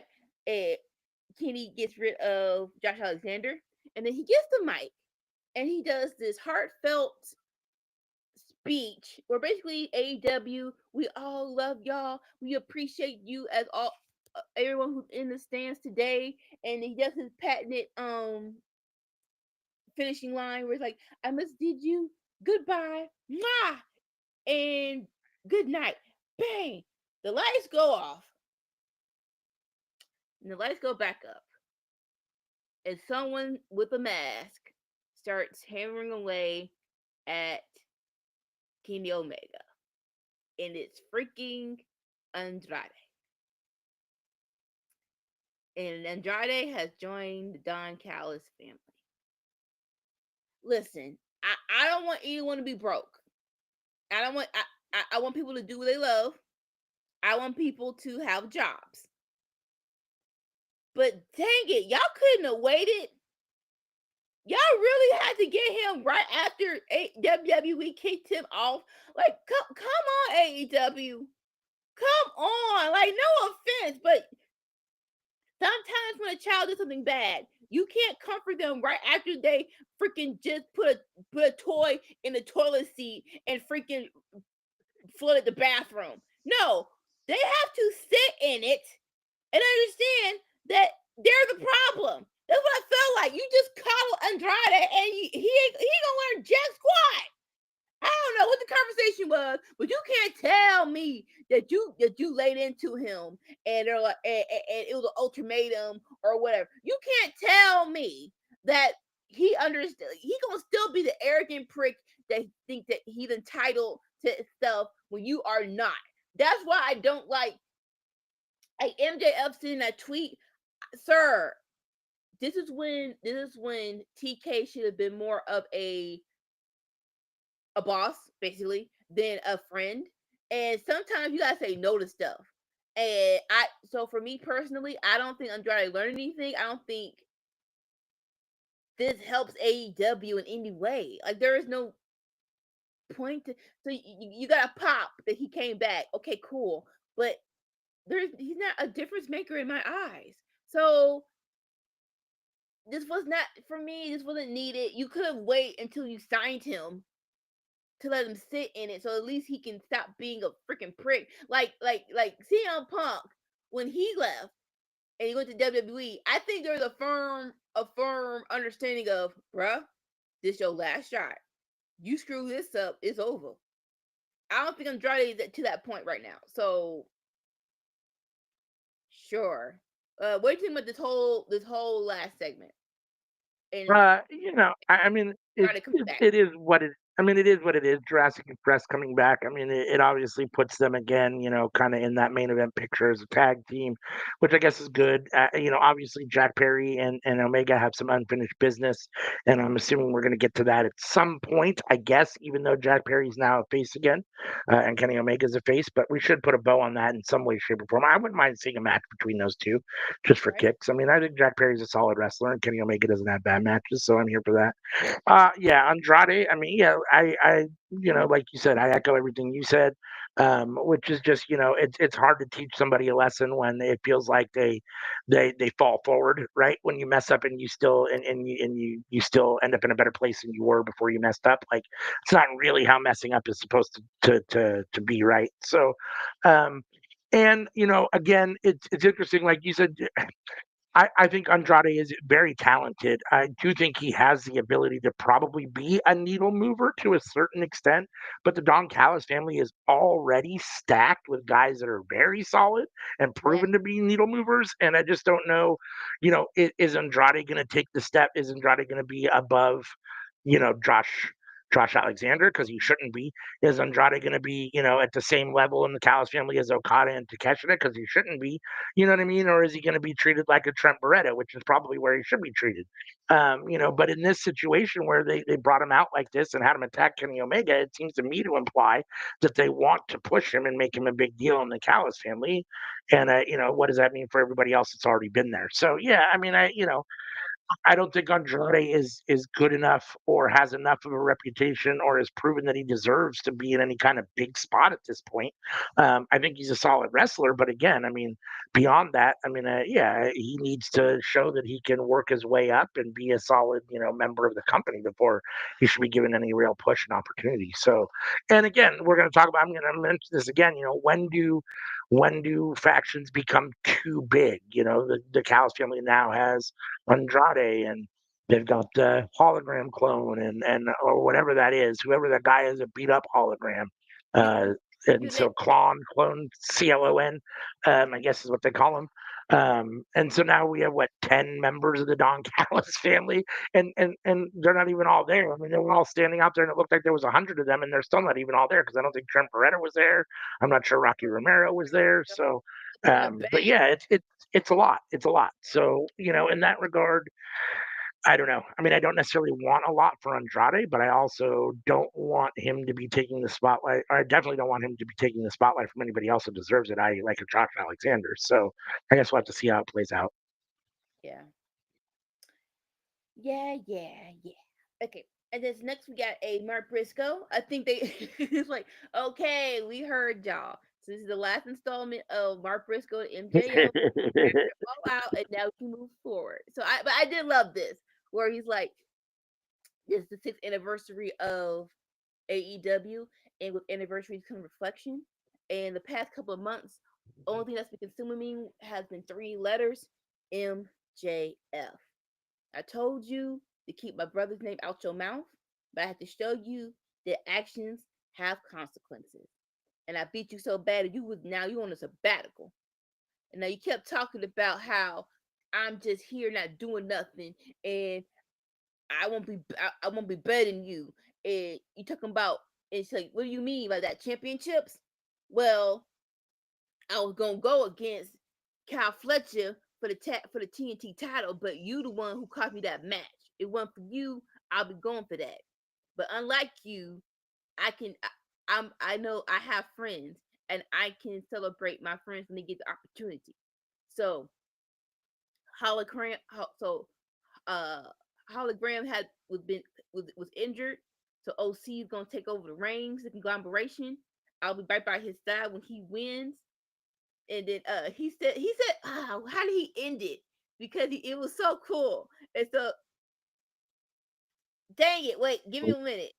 He said Yeah. something, he said happy anniversary. And I'm like, this was Uh, he it said, was yeah, he said, he'll be happy to see Orange Cassidy win the title tonight.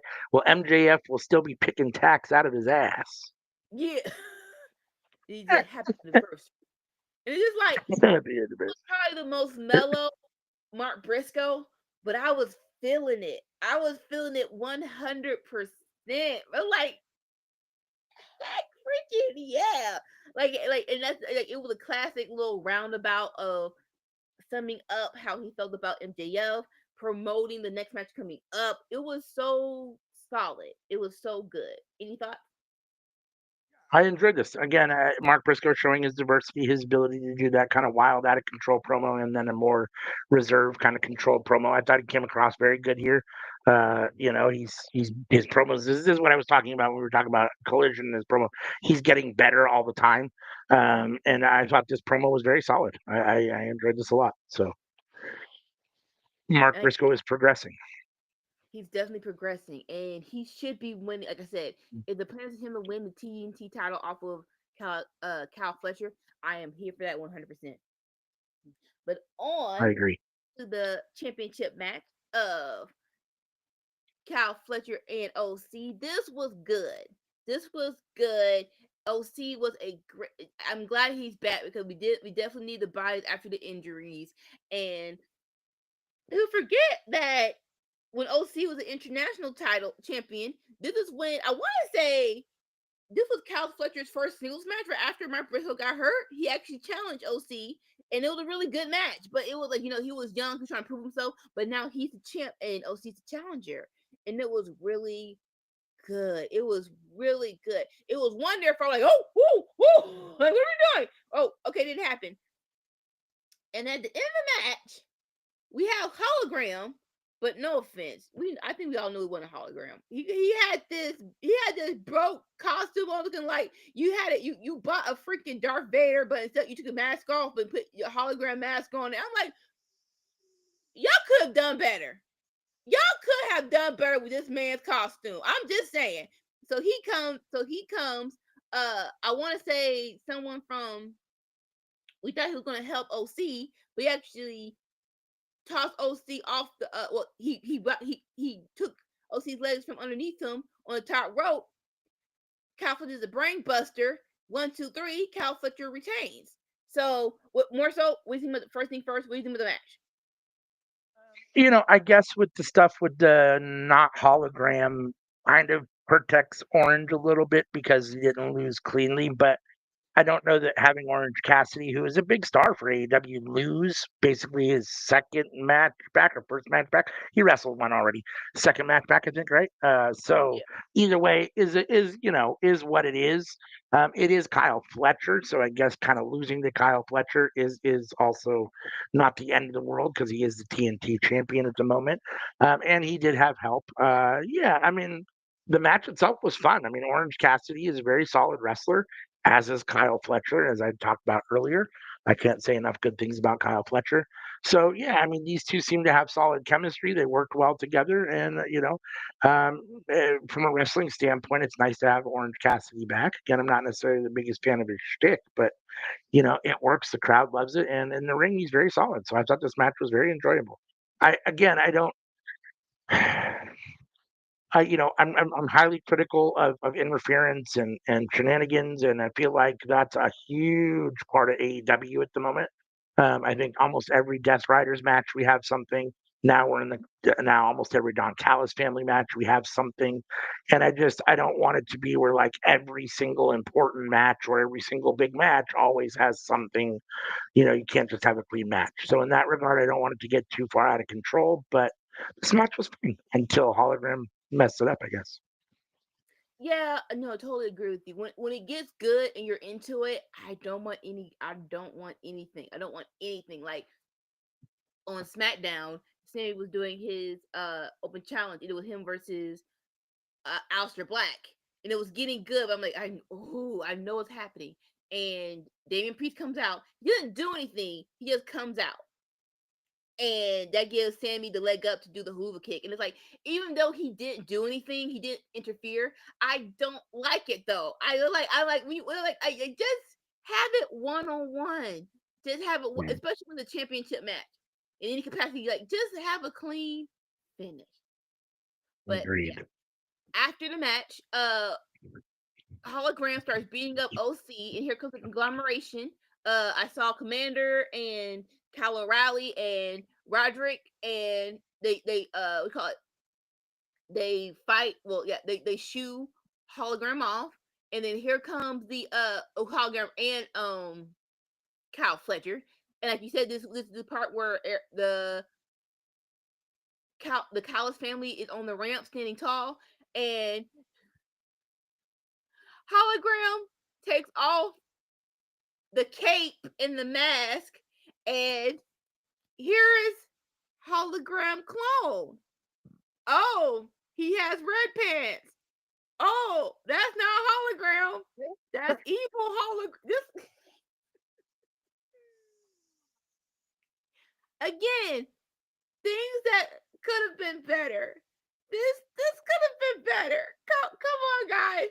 Come on. Like I really it, him taking off the mask for another mask, and just you can see the more so, yeah, you can see the red pants underneath the cape. The cape wasn't covering the red pants. So they could have done a better costume. And so I thought it was gonna be someone.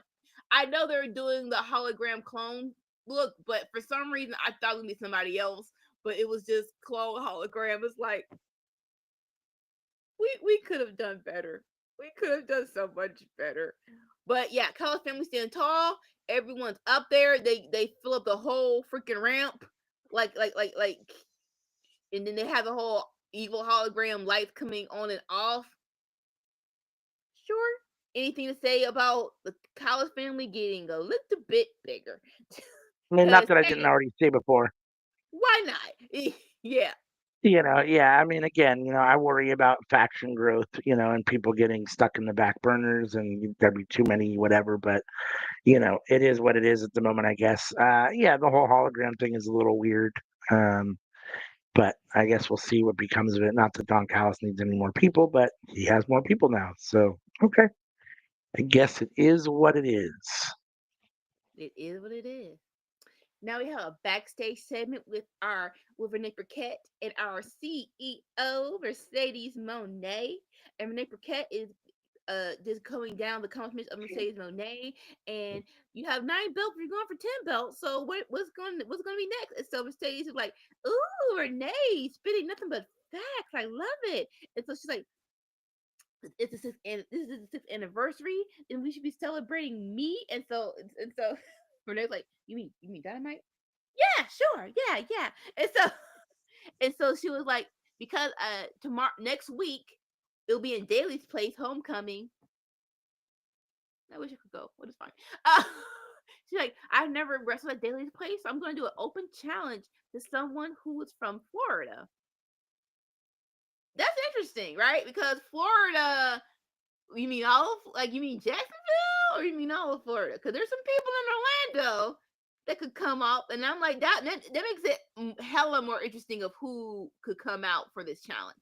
And then Mercedes, and then Renee brings up the women's tag team titles, and I love this where Mercedes was like, if anyone knows me, you know me. I love tag team wrestling.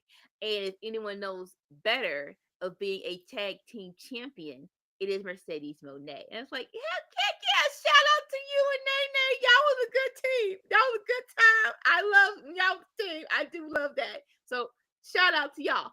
And so he's like, was it a partner of mine? And here comes Mercedes Puppet. Say hello or Hollywood, say hello to your CEO. And then you see, she's like, no, no.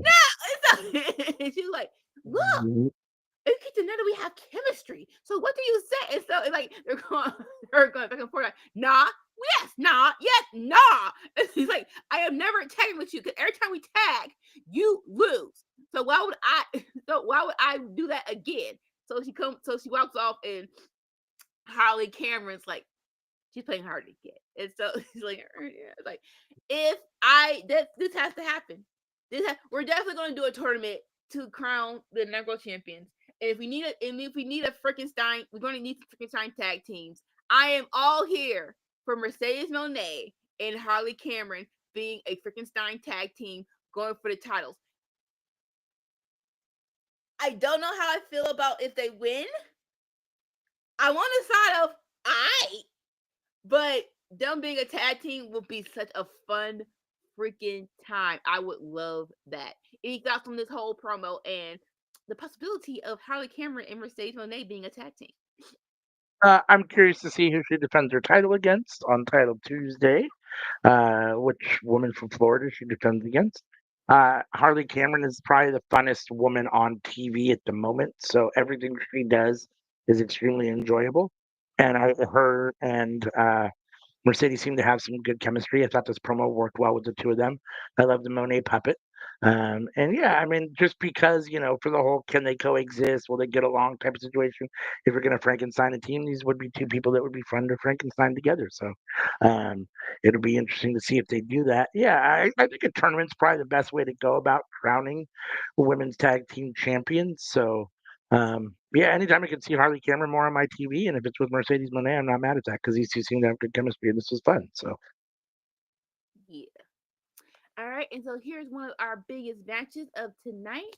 It is Samoa Joe and Powerhouse Hobbs with Hangman Adam Page versus the Death Riders of Claudio Castagnoli, Daniel Garcia, and John Moxley. I'm loving this new entrance where they're going past each Death Rider to get to Moxley, and they all come out. They did it on Collision, and I did it on Dynamite here, and we're like so it was a reverse where Moxley goes past Garcia and Claudio, and then they come out the tunnel. I'm like with the red light. I'm like, I think you got some here. I didn't look just like it was going away anytime soon. So I'm actually I loved it. I actually loved it. Uh Match wise, again, who's in the match? So it's gonna be great. Duh. Well, so to remind everyone, it was Daniel Garcia that took out Shibata, and so Samoa Joe is not happy about that. So he is all gas, no brakes. What's up, Jacob? And he is just going like the match starts with him and Claudio, and he is not wrestling. He is beating the crap out of Claudio to the point where Hobbs has to grab him like, "Hey, bro, relax." And so finally, we tag in, tag out, and we get to the part where basically uh Samoa Joe gets to the Death Riders parlor ring. They just start just start hitting him. Just start hitting him so he'll stop. Powerhouse Hobbs was good. Definitely needs some more work, but I'm not mad at it. Just basically toss people around. And Hangman was good. Was good too. This is grown man Hangman. I love every moment of it. Where it was one time where I believe Claudio cheap shot at him off the ring apron. He was just like, did he really just hit me? And so he gets back on the ring ramp. He's like, tag me. So he gets in. He starts to start clamoring people. And in the midst of all of this, Samoa Joe is just he's very tense and he doesn't like that Hangman is in the match, basically. Basically something just feels off with Samoa Joe and Hangman, right? And so, but either way, uh, they're going back to back.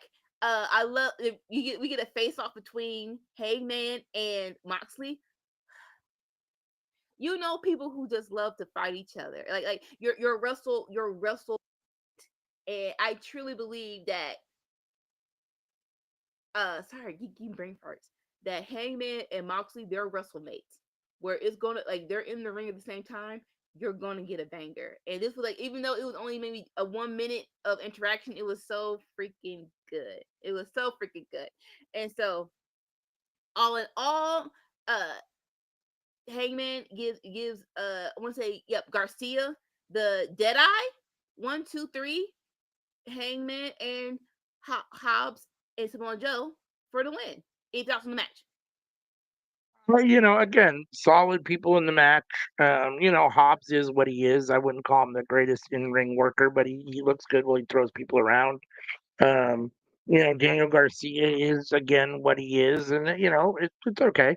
Um, Obviously, Samoa Joe is, Samoa Joe. He's that guy. I'm always happy to see Samoa Joe on my TV. And Hangman Page, I can kind of take or leave, but he's putting in good work at the moment. Um, and yeah, I mean, I thought this came off fine. I mean, I was happy to see them get the win. Joe and Hangman get the win.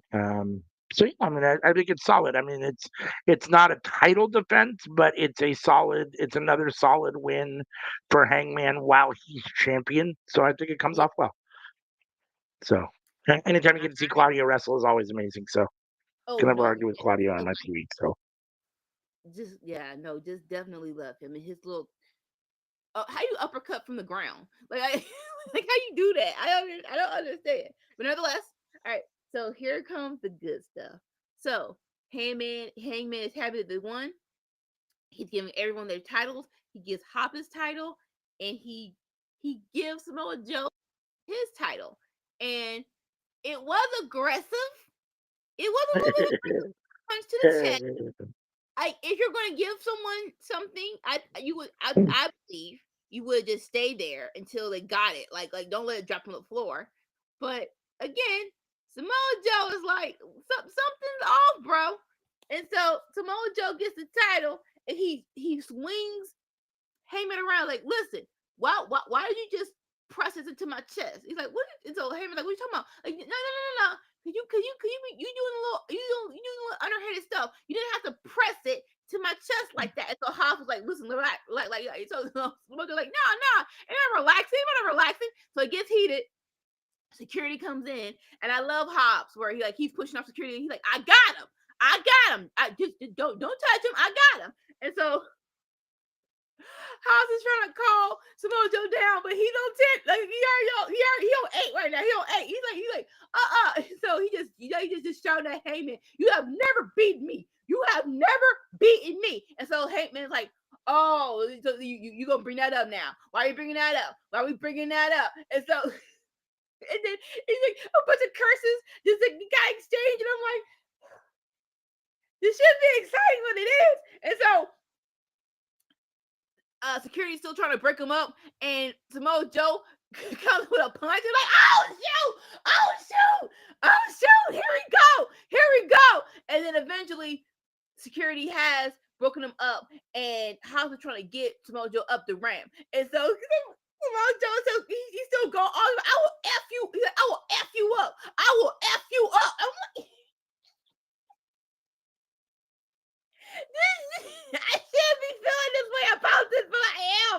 And so him and Hobbs finally on, and Heyman is still irate with security. He's like, don't touch me. And so and then that was the end of it. What do you think? I'm pretty sure y'all know what I think. Woo! I thought this was great. I mean, again, I'm here for Samoa Joe. I was telling my friend the other day that I think that Samoa Joe has maybe become my favorite wrestler of all time now. So anything Samoa Joe does, I am absolutely 100% here for. He's right. Hangman Page has never beat him. Um, and I want that match. So we may get it, I guess, maybe a Wrestle Dream. We'll see. But yeah, I mean, here's the only problem with that.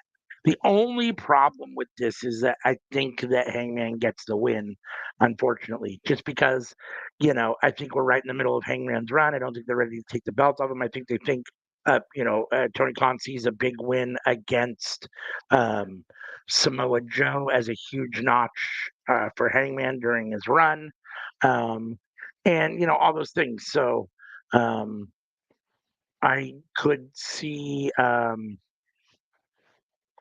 Like Joe losing, which unfortunately wouldn't be my first choice, but at the same time, he's been AEW champion several times already. So, I do complain about recycling people. When it comes to guys that I really, really like, I'm a little less whatever. So Joe is what it Yeah. is. But at the same time, no, I mean, that would be the only thing I think would be negative about this was that I think Hangman would get the win at this point. But Joe versus Hangman is very juicy, especially at Wrestle Dream. So that's one of those kind of dream matches that wrestle. I mean, I guess it kind of contradicts what I said before, which is that it shouldn't necessarily be storyline driven all the time, but at the same time, it's still a dream match. So it's like, I can get behind it in that regard. So I don't think this story cause I don't say it come out of nowhere, but it definitely was not a slow build. It felt like they literally built this match today, and it's like we're well, okay. The build of Hangman Samoa Joe teaming up was a little bit more planned, but just Joe going off was from all of this one wrestling match in this one promo, and it was done perfectly. It was done perfectly. I totally agree with you, like I love that. This is what happens when people aren't in the main event picture the whole time. Where when it happens, it's like, yeah, do that. So even though Samoa Joe, he was with he went against the Death Riders and they beat the trio championships. He only went against Moxley and he lost, right? It feels like it was a long enough time where it's like, yeah, I we want this match. We want this match. And again, I will follow Joe anywhere and wherever. Every time he speaks, yes, he's right. Y'all wrong. It was disrespect. You didn't have to hit him that hard with the belt. I will follow Joe anywhere and screw it. Get him the title. It really is like listen. Hot potatoing titles has had a bad reputation. At one point in time, a title going back and forth was not a bad thing. It was just it was a good storyline, and both parties should hold the title just once. So if you wanted to give Samoa Joe the belt for just 1 month, what would that be so bad? I don't think it would. I just like different 1 month. Hank won it back, but I think I want to see Joe with it 1 more month. I love Joe. I love Joe. I love Joe. I love Joe. I agree with all that. Yeah. So I'm just gonna go into the promos afterwards where Renee was talking to Hangman. He's like, Renee was like, what was that? Cause like again, kind of nowhere. She's like, and was like, I don't know. The 6th anniversary. We just beat the Death Riders. This be a joyous occasion. But Samoa Joe thought of disrespect. But then he said something. He told me I have never beat him. I'm like, you know what? So that this was all about. That's what it's all about. You want a title match? Well, fine. So Samoa Joe, I'm challenging you for a title match at Wrestle Dream. And it's like, okay. So we go back to Samoa Joe, and Hobbs is still trying to calm Joe down. He's like, relax, it's fine. Joe's like, no, it's not fine. And so it's like, I've been so preoccupied with the Death Riders that people have forgotten who I am. And Hangman, you forgotten who I am. And so he's like, and so you know what, Hangman, I accept your challenge. And so you say all of this is just cowboy. Well, at Wrestle Dream, I'm going to show you why it's deep. Let's go. Oh my God! Yes! I'm here for all of it. Just let him win. Just let him win once. What's the worst I could do? Just let him win once. It's fine. Like it's like, but your thoughts? That's I mean, again, this whole segment, is great. There's obviously some few things in between, but as far as when it all plays out, it's all great. And the match for them at Wrestle Dream is a dream match. Obviously, I mean, it's happened before, but we'll see if it see what happens again. And I'm here for this. So yeah, I mean, Joe's a great promo always, and I'm excited for all this. So we'll see what ends up happening. I don't know. Part of me, okay, being that I'm a huge Joe guy and not so much a Hangman guy, my heart wants Joe to be champion again, but my head says that I imagine that Hangman gets the win. But again, I'm here for the match and it should be exciting nonetheless. And Joe always has good matches, and Hangman's been having nothing but good matches, so there's no reason to think that wouldn't be anything but a 4 to 5 star match. So yeah, I'm definitely here for it. Yeah, no. If I had to put money on it, I wouldn't put money on Joe winning, but my heart wants him to win. It does. All right, next we get a women's title, a women's match where we have a returning timeless Toni Storm in Hollywood, Florida. Going against Ty Mello, and like it was a very nice match. A shot of respect. There's no animosity here. We're just listen. We want a good match. Let's go for it. I love brain fart. Jesus. Tony Storm's outfit, where like she's not in her, like she's more so in her "Where in the World is Carmen Sandiego" get up, where which is fun. Right. Ty Mello is good in the ring. She is. I'm glad that she's back. I'm glad that she's getting the ring rust off. It is all really, really like she was really, really good. And she took a little as Ty was Tony Storm, she took a little bit of the role of a heel, but it was still good. But Storm won with a Storm Zero. Any thoughts? I think it was okay. I mean, one of these things is kind of not like the other. I mean, I don't really think of Tony Storm and Ty Mello on the same level at all. Um, Yeah. but I mean, you got to get reps against the good people, against the best people, if you ever want to try to grow and be better. And I'm sure Ty Mello wants to be a better wrestler. So, time in the ring with Tony Storm is never going to hurt that. And Tony Storm getting the solid win, in not a squash match, but not giving Ty too much either.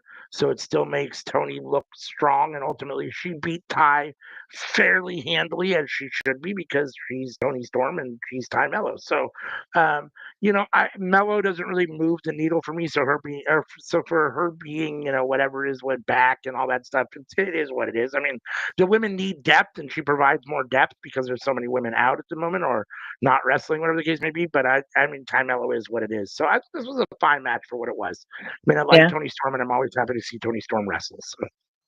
Yeah. And more so, Ty Mello and Anna are going for the tag team titles. We all know this. So just putting her on TV, like, who was Ty? For people who were not here for the earlier days of AEW, this is Ty Mello. She's great. We do we do love her. So watch out for her in the tag team tournament. Like I said, Timeless Tony Storm has won, but the lights go to Black and White, and she was like, after All Out, after the bell has rung, and I was not a champion. I just looked, I didn't know who I was. And I looked at her, and she was glorious. She had what I had, which is the title. And the crowd's chanting, "What?" Like, you idiots. What? Why was this what point? Why did y'all thought this was the time to chant the what chant? It wasn't, bruh. Like y'all just so freaking annoying. She wouldn't even she would have like with the what chance. You do it when someone's boring. You do it when someone's not making any sense. She was making sense.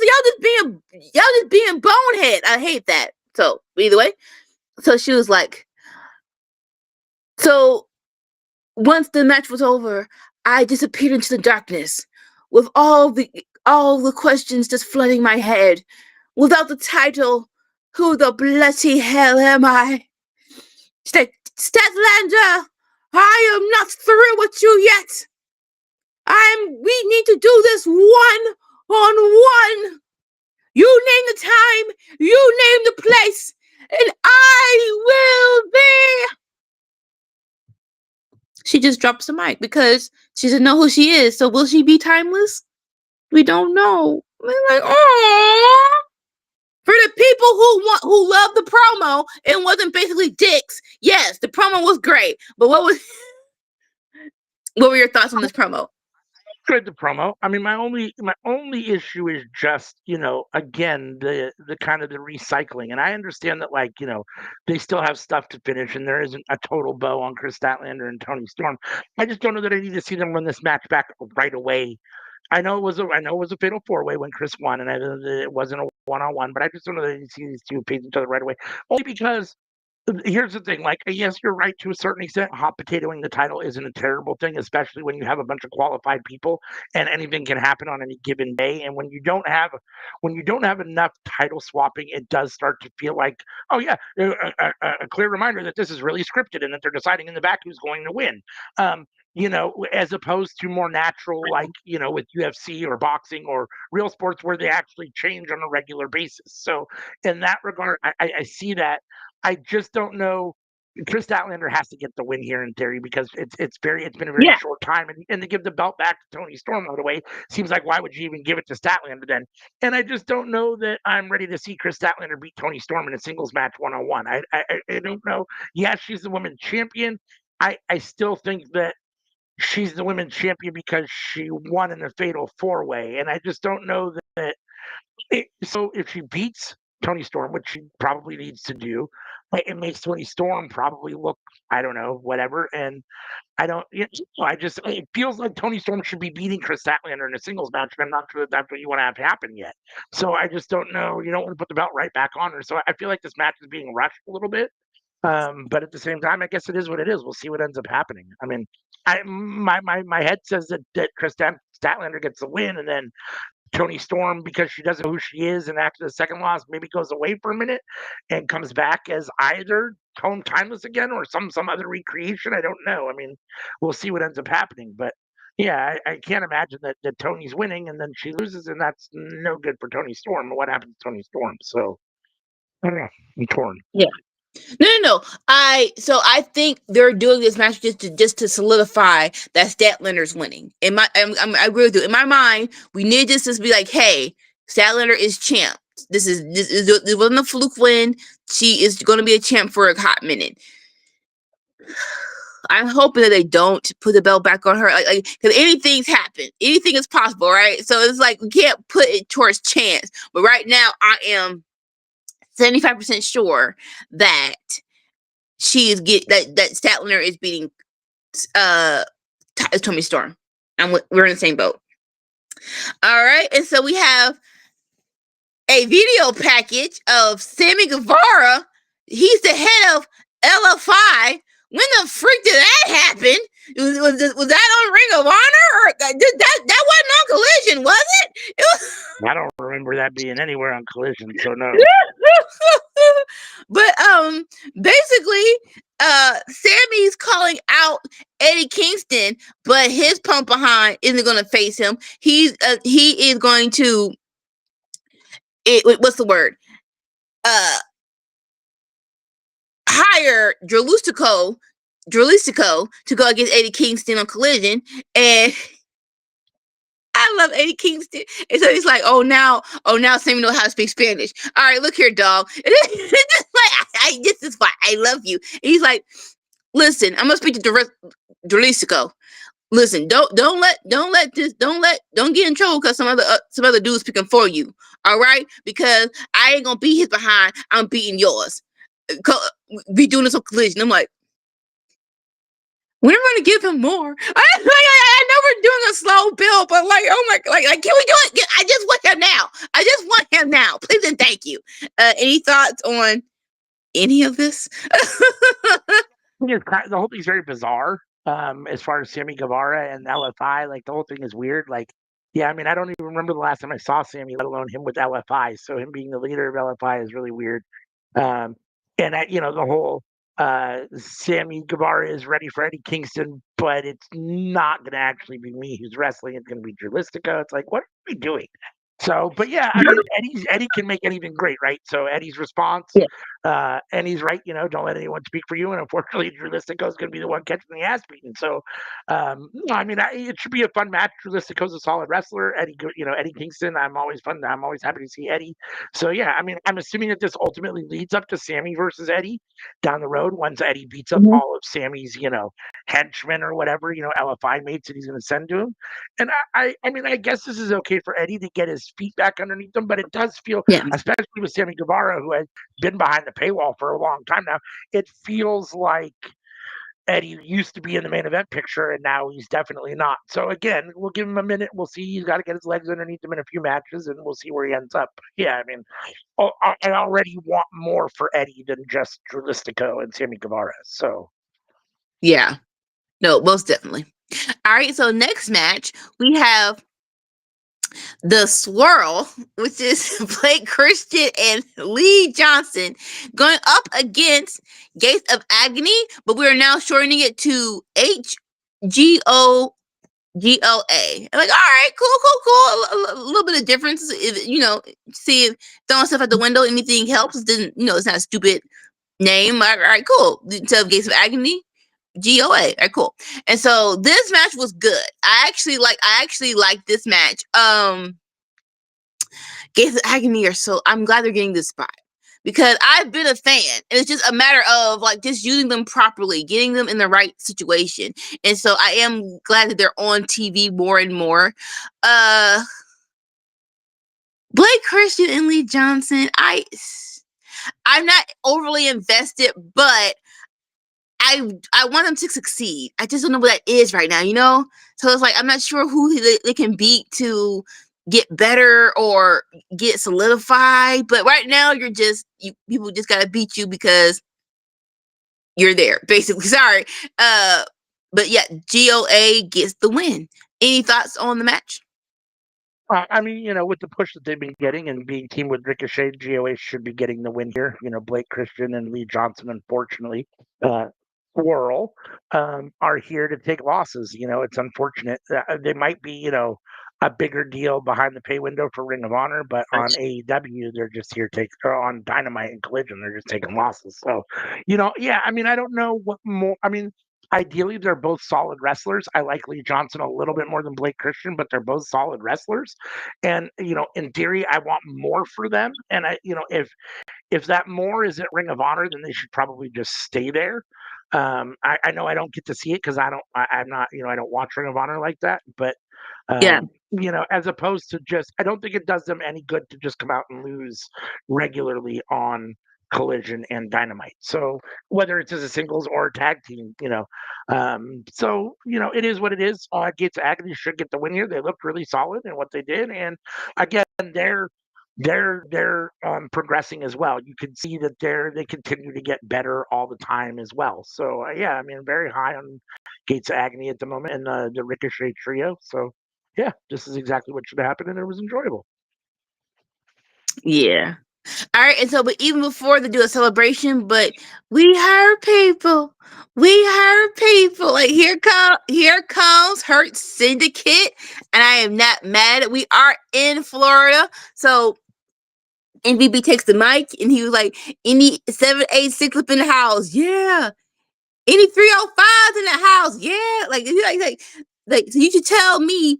I should tell you." Ricochet, that you're in my city, you in my place. And he was like, but at All Out, I embarrassed myself because I I lost. You didn't beat the almighty Bobby Lashley. You didn't beat the gold standard of excellence, Shelton Benjamin. You beat MVP.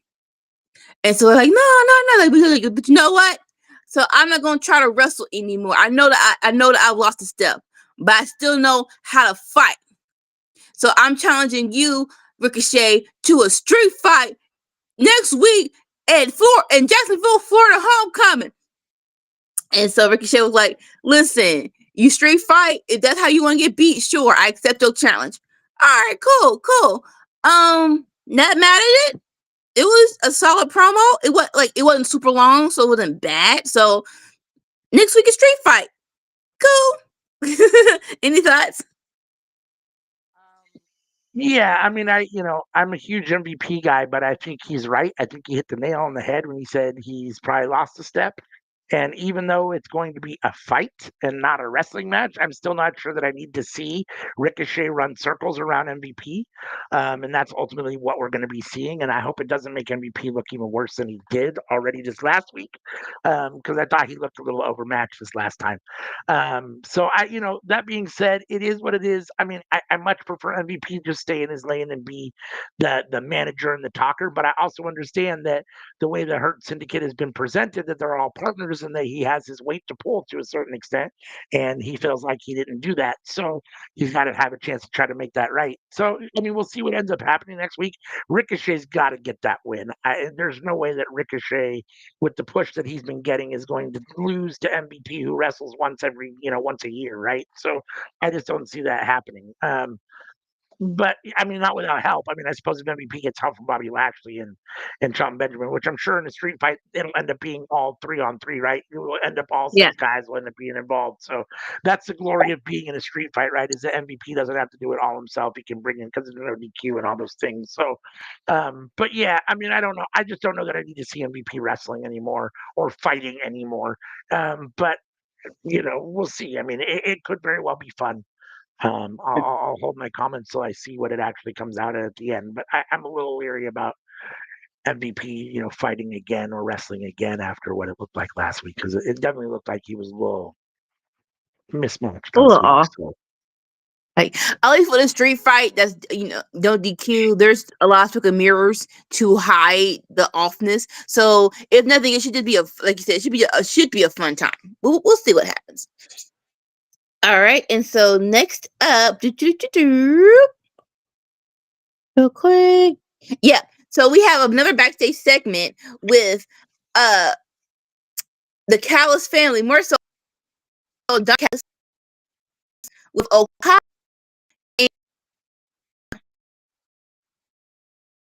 you're starting to break up a little bit.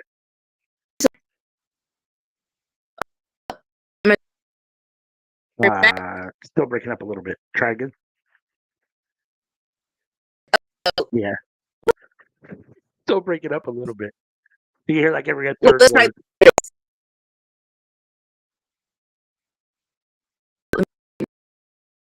that better? Yeah, that's better. Or at least it was better. Let's see. She'll be back in just one sec to talk us through Don Callis' promo with Kashida and Okada. Maybe. We had a black screen at the moment, dealing with a little bit of technical difficulty. Anika should be back any minute. But essentially what it was John Callis with Okada and Takeshita. He says that the two of them will be facing Bandito and Brody King, Brodito, next week for the titles. And they're not extremely happy about being teamed together as they still kind of have. Are we good now? We are. You sound much but better. I can't hear you now. What the freak? Are you muted or is it? Nope. I don't think so. Okay. Hold, please. All right. Wait. Where am I? So Kashida and Okada are not happy. I can't hear you. Okay, fine. But Don Callis asserts it'll be fine. So I thought it was a solid promo. I mean, I definitely am, as much as I'm not an Okada guy, I'm very interested in Takeshita versus Okada. I kind of want to see the downfall of the Callis family, and I'm hoping that maybe the dissension between Okada and Takeshita will push one of them away. It won't be the actual destruction of the Callis family because he's only got 8,000 people. So, but I'm assuming that one of these guys is going to be leaving, and for me, it feels like the natural is Takeshita. To probably leave the Don Callis family and to turn face. But I guess we'll end up seeing what ends up happening. Can they coexist as tag team partners against Brodito in a title opportunity if they win the belts? I can't imagine they'll win the belts, but it's hard to deny Okada and Takeshita or keep them, I mean, they're two of the best in the company. So the idea that that they would beat Bandito or Brody King is definitely not unheard of. And it's possible that, they could be positioning them to take the titles from them. So I don't know. I mean, it'll be interesting to see. What do you think? I still can't hear you. What the freak? Okay. Let me make sure everyone else I think can hear me. So I'm not sure. Anika is still having some technical difficulties. I was trying to tread some water to see if she wanted to come back and talk about this Okada Takeshita thing. But maybe for the sake of it, we'll just kind of move on a little bit. Next was Darby Allin and Chris Statlander versus the Death Riders in the Tornado Tag match.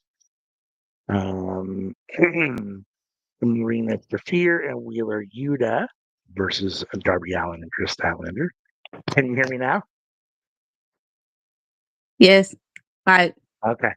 my volume was low. Okay. Okay. What did I miss? Well, basically, I talked about Okada and Takeshita, and then I started to kind of go into Darby Allin and Chris Statlander versus Death Riders. But if you want to go back to Okada and Takeshita, go ahead. Just real quick, Yeah. I feel like we're dragging this out. I feel like we're trying to, and like I'm like, what are we dragging this out for? Now they're a tag team. What? Why? Mhm. Dang it! Just do Yeah. the freaking match. What's interesting, I think it plays into the whole family thing. Like, I know that Don talks about iron sharpening iron, and we all, whatever, it doesn't matter who's the champion. But I think from his perspective, he's trying to push that match off as long as possible because he doesn't want dissension between them. He wants them to come together and be friends, which is why he's trying to stick them in a tag team together against Brodito. He says, "Don't worry about it; it'll all work out. Well, it'll be okay, even though they don't want to be tag team partners." So I think this is all Don trying to like keep his two megastars on his in his family and happy. But I think ultimately I think him forcing them to do that. I think the story is that it backfires on Don, and him forcing Okada and Takeshita together, that it ultimately backfires on Don, and one of them ends up leaving. More likely Takeshita, I think, than Okada. But we'll end up seeing. But yeah, I think that's the whole reason for doing it. Like, all right, but it's like, dang. All right, you want to take back over in the Darby match? All right, yeah. So now is the main event, a mixed tag team match with Darby and Chris Statlander. Oh, real quick. Chris Statlander answered Tony Storm's challenge, and she is back to her. She's not an alien all the way, but she is she is our cosmic AEW Women's World Heavyweight Champion. I'm like, okay, like like if we're gonna do this how we originally got here. Like, okay, 6 years, and she was like, if you want the answers you seek, then Tony Storm, let's do this one-on-one at Wrestle Dream. All right, cool. And then we had Harley with the puppet Statlander. So Statlander was like, with the puppet, like, ignore that, but you will kick them, you will beat them, and you will be winner. And that was just hilarious. But yeah, main event. And this was a fun match. This is the second time that Marina has been in a mixed tag team, but her second time in a it's a tornado tag, so it gives her a little more grace to find her way through, which was fine. And with Darby and Statlander is the two best people to do that with. But this is very much so fun, and it was all over the place. Where we actually started off in the Raptors, which was like, hey, no, all good with me.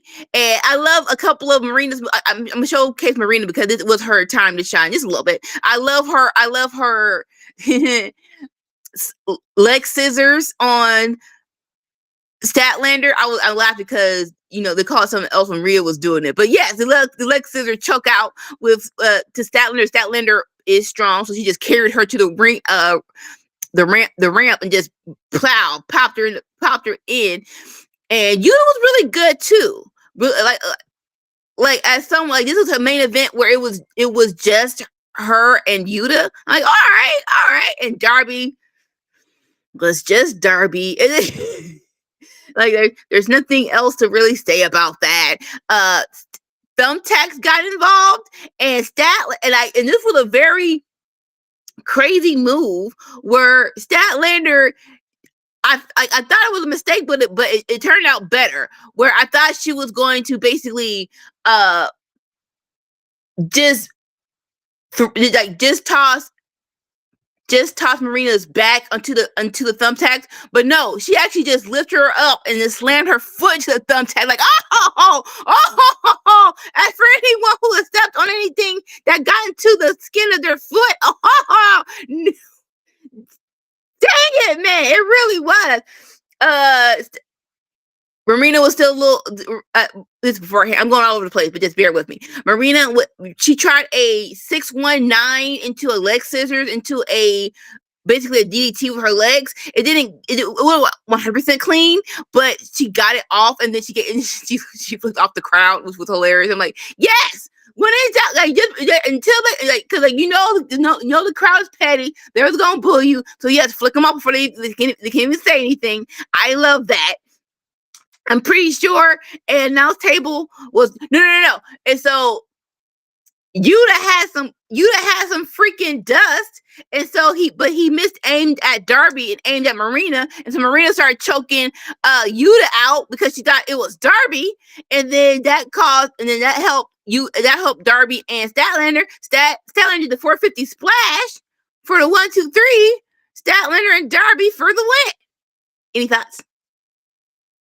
This was fun for what it was. The intergender matches are, enjoyable. You wonder, you worry sometimes about potential injuries, but it is what it is. I'm not sure that it's any more, apt to happen than when it's, men wrestling men or women wrestling women. But I think the idea is that there's a potential. So, you try to protect the women a little bit more. That being said, I thought it all looked like it came off very well. It didn't look like that. Marina Shafir looked really good, as she has the opportunity to, because she is really good. They don't really give her the chance to shine all that often, but I thought here they did give her that chance. So, and she showed that she's, at least on the big stage, that she's able to duplicate what she's done on the independent stage, as far as wrestling goes. So it was good to see her shine. It's, I talk about the vortex a little bit, that's Death Riders, but the fact that Wheeler Yuta and Marina Shafir are here representing the Death Riders basically alone in the main event spot is really good to see, because you'd normally get the Claudios or the Moxleys, so it's great to see Wheeler get this spot, and that, as far as the Death by Riders themselves, yeah. Right, they're not just afterthoughts. They're not just there to support John Moxley. They're actually, people that they're thinking about creatively in the back, independent of just John Moxley as well. So that's great to see. Darby Allin's always fun. His matches are always at 100 miles an hour. Statlander is what she is. She's our women's world champion, so it's good to see her in this spot. It's good to see her get the win. I did like the spot where she picked up whatchamacallit. Well, I guess her and Darby both pinned after the coffin drop, so I guess they got to win together. But it was fun to see her pick up Marina Shafir and dump her on or slam her down feet first on the tacks. That was fun. I thought this match was extremely fun, and it was a solid main event, and it shows that Wheeler Yuta and Marina Shafir have more than they've probably been given, and that they can do a little bit more than they've been given. And Darby Allin, they lived up to the expectations you expect. And Chris Statlander looked like your women's world champion. So I thought this came off good all the way around. Yeah. And so that was the end. And then we have Toni Storm just come out to face Statlander, and Statlander gets on the ring ramp with her. They're face to face, and they smile. It was a very nice moment. It felt like so what. So with Statlander accepting Toni Storm's match, she said 6 years and just a glimmer in your eye. It might be cataracts. You gotta get rid of that. But basically, they've never faced each other one-on-one, and so when they're on the ramp, you can tell. I'm not sure their relationship with each other, but this is a match they probably were pitching for, that they're excited to do. So they're just face to face, they're smiling. Then they start brawling with each other. I'm like, oh, there it is. Like, don't get it twisted. It's for the title. And then the security come to try to break them up.